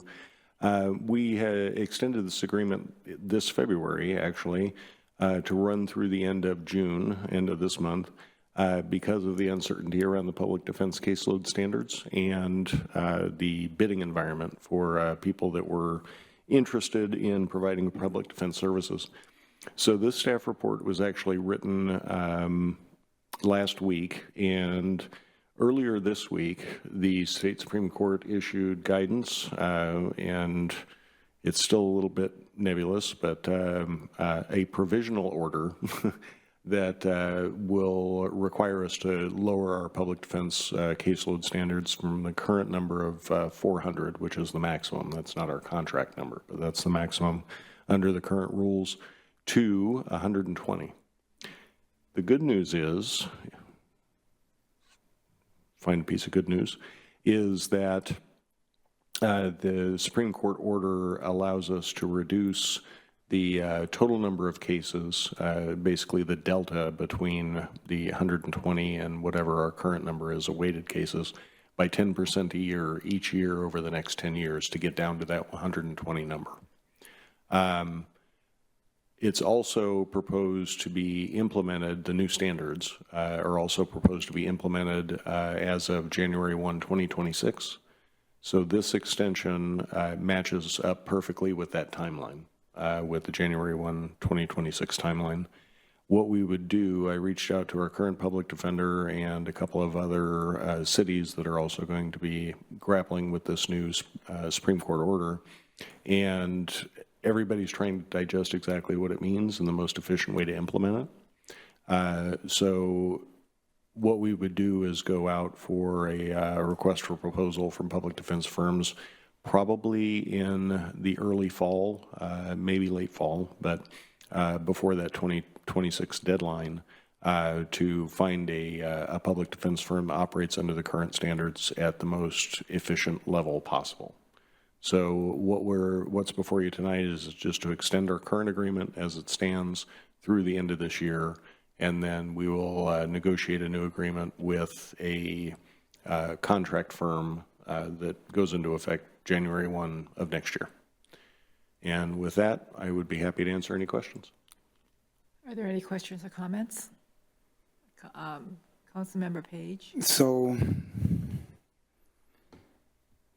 has there been any progress in, collectively, with the other cities, creating a group to be able to maybe reduce, the cost of this project? Yeah, with that idea has been discussed. It was discussed before the state Supreme Court order was published.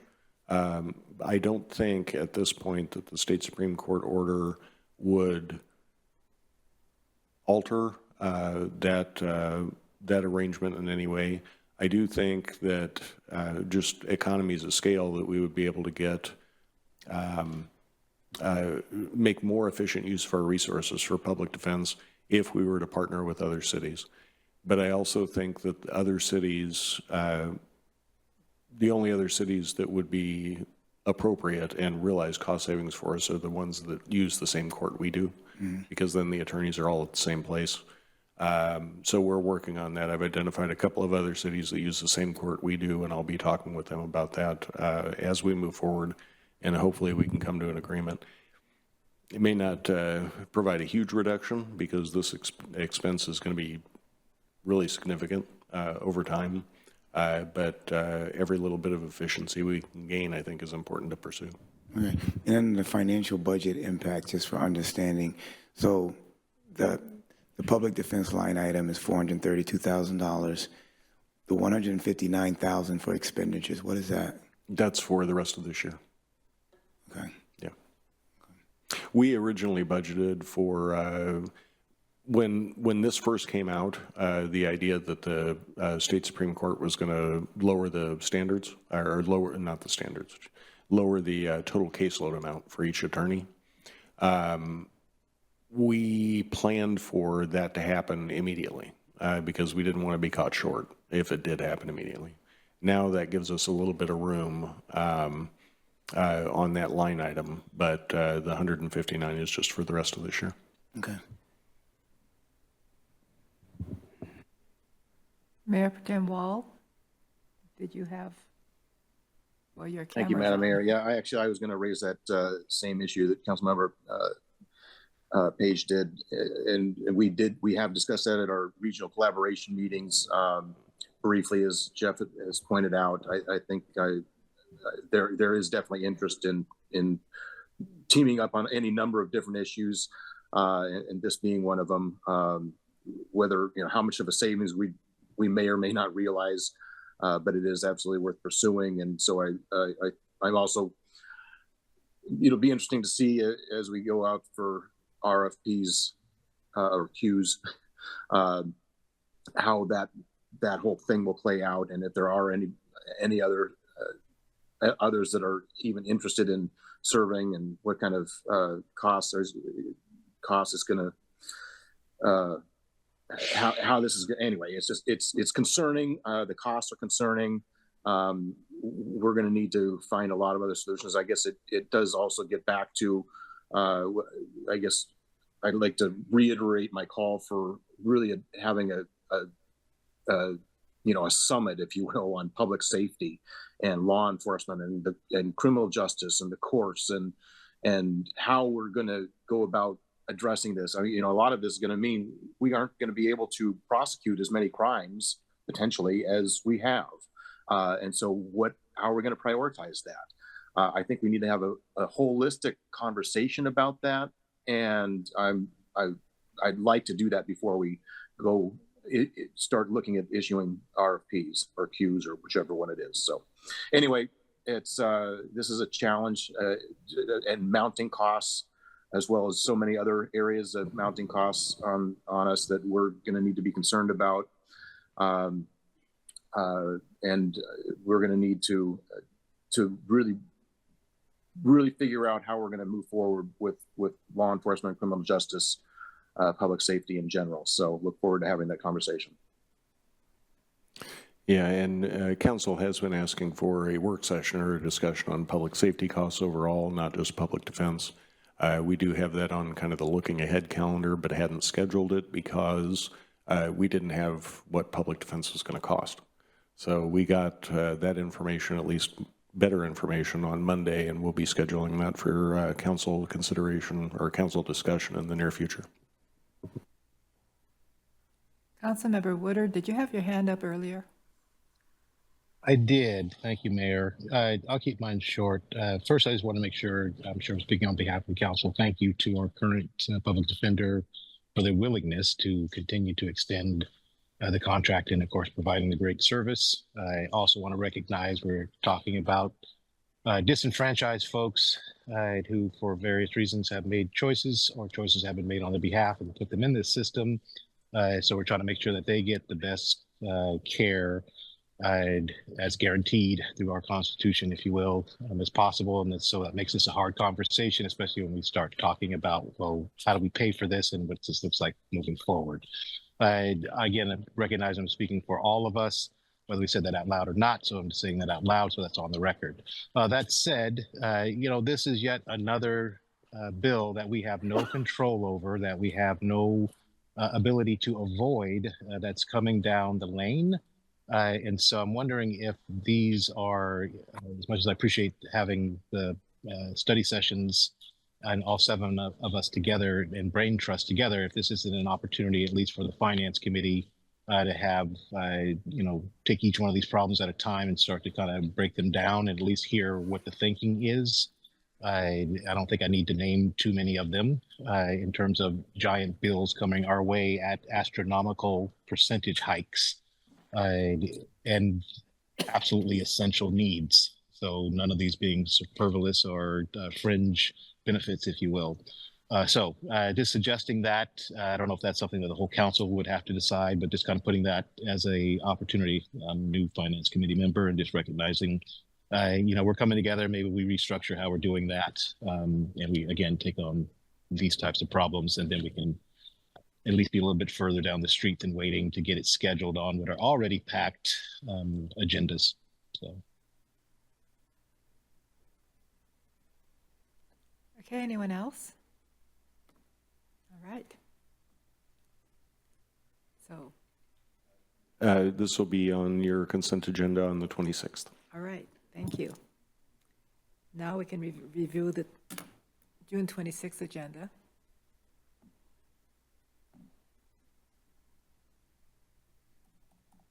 Has everyone taken a look at it?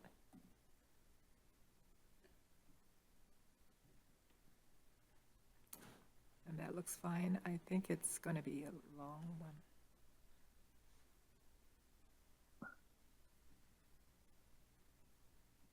Okay, they won't. All right, so anyone else? If not, we're going to move on to the council comments. Does anyone have any council comments? Councilmember Page? Thank you. I'm going to preface my comment by saying I am not commenting on the public comments that we heard today. It may sound like I am, but I'm not, okay? I just want to start off by saying in this climate, I honestly don't believe that it's enough to say that we have a city that is safe. I believe we must also be able to say that we have a city that feels safe. I really do believe that the flock system will enable in time to allow our city streets to be safer. I don't believe anyone is arguing the attributes of the system, nor the potential cost effectiveness of the system. The amount of time spent investigating a crime without the assistance of the cameras versus what flock cameras can enable law enforcement to do in less hours speaks for itself. But I do want to revisit a comment from last week, if I may. I'm not going to speak to the contract. We heard that today. However, The point that I want to bring up and brought up during the meeting and echoed by Councilmember Woodard was a safeguard to put in place to help ensure that we in fact do feel safe in the city. And that is the implementation of an advisory group made up of city residents, city staff, as well as our MLT police that will audit quarterly the information that's generated by Flock's usage. I think this is a win-win in my mind for a lot of reasons. The first, when Councilmember Murray posed a question to Commander King, who was going to do the audit, and he responded himself, and then the follow-up question, how are you going to do this yourself? I don't believe anyone in the room thought that the reply was one of confidence that this undertaking could be done.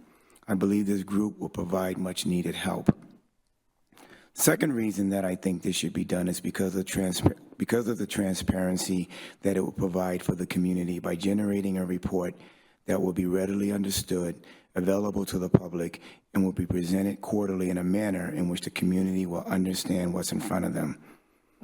Third, I think that the reasoning that we had an advisory group in 2017 that didn't turn out to be needed and saying that therefore now in 2025 we don't need another one is very short-sighted.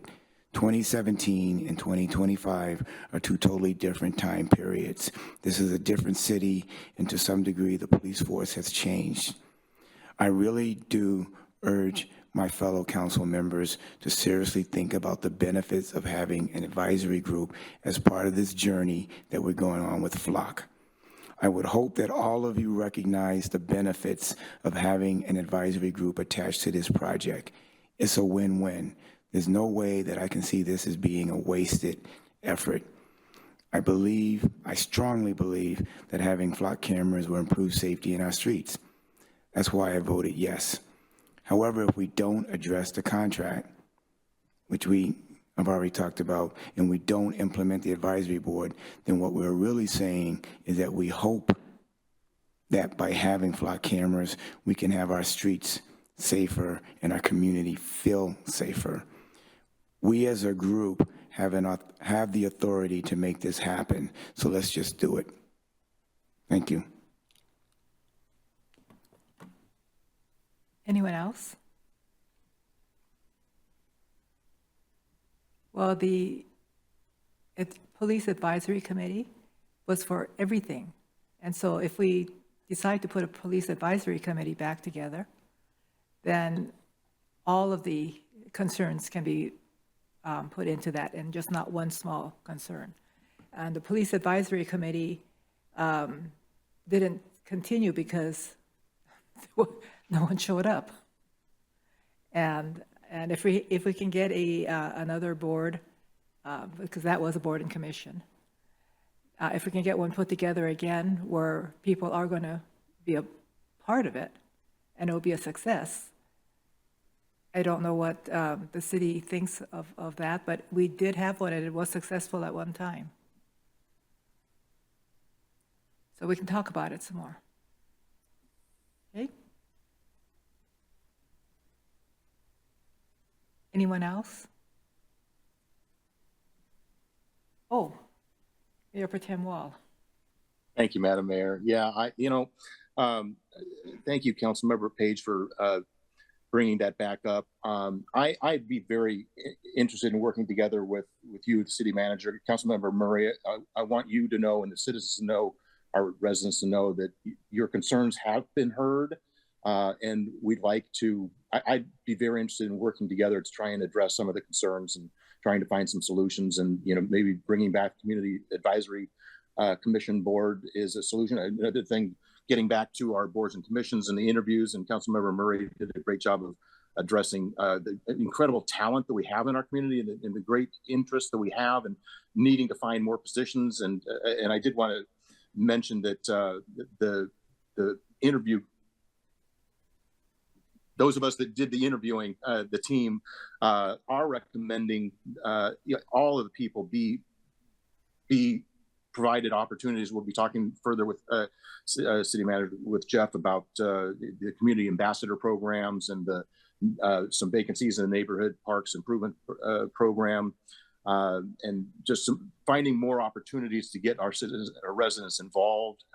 We clearly have a very engaged community right now. We're very excited about that, and we want to find opportunities to plug them in, and certainly be very interested in working together with Councilmember Page and Murray and others to try and find ways to address some of the concerns that have been raised, and looking at things like community policing, bringing back community advisory board, and for whatever it was called. Sorry, it's very late here. So, but looking forward to working together with everybody to try and find some solutions and addressing concerns. Okay, we're still on council comments. Anyone else before we adjourn? Okay, we're going to be adjourned. Thank you.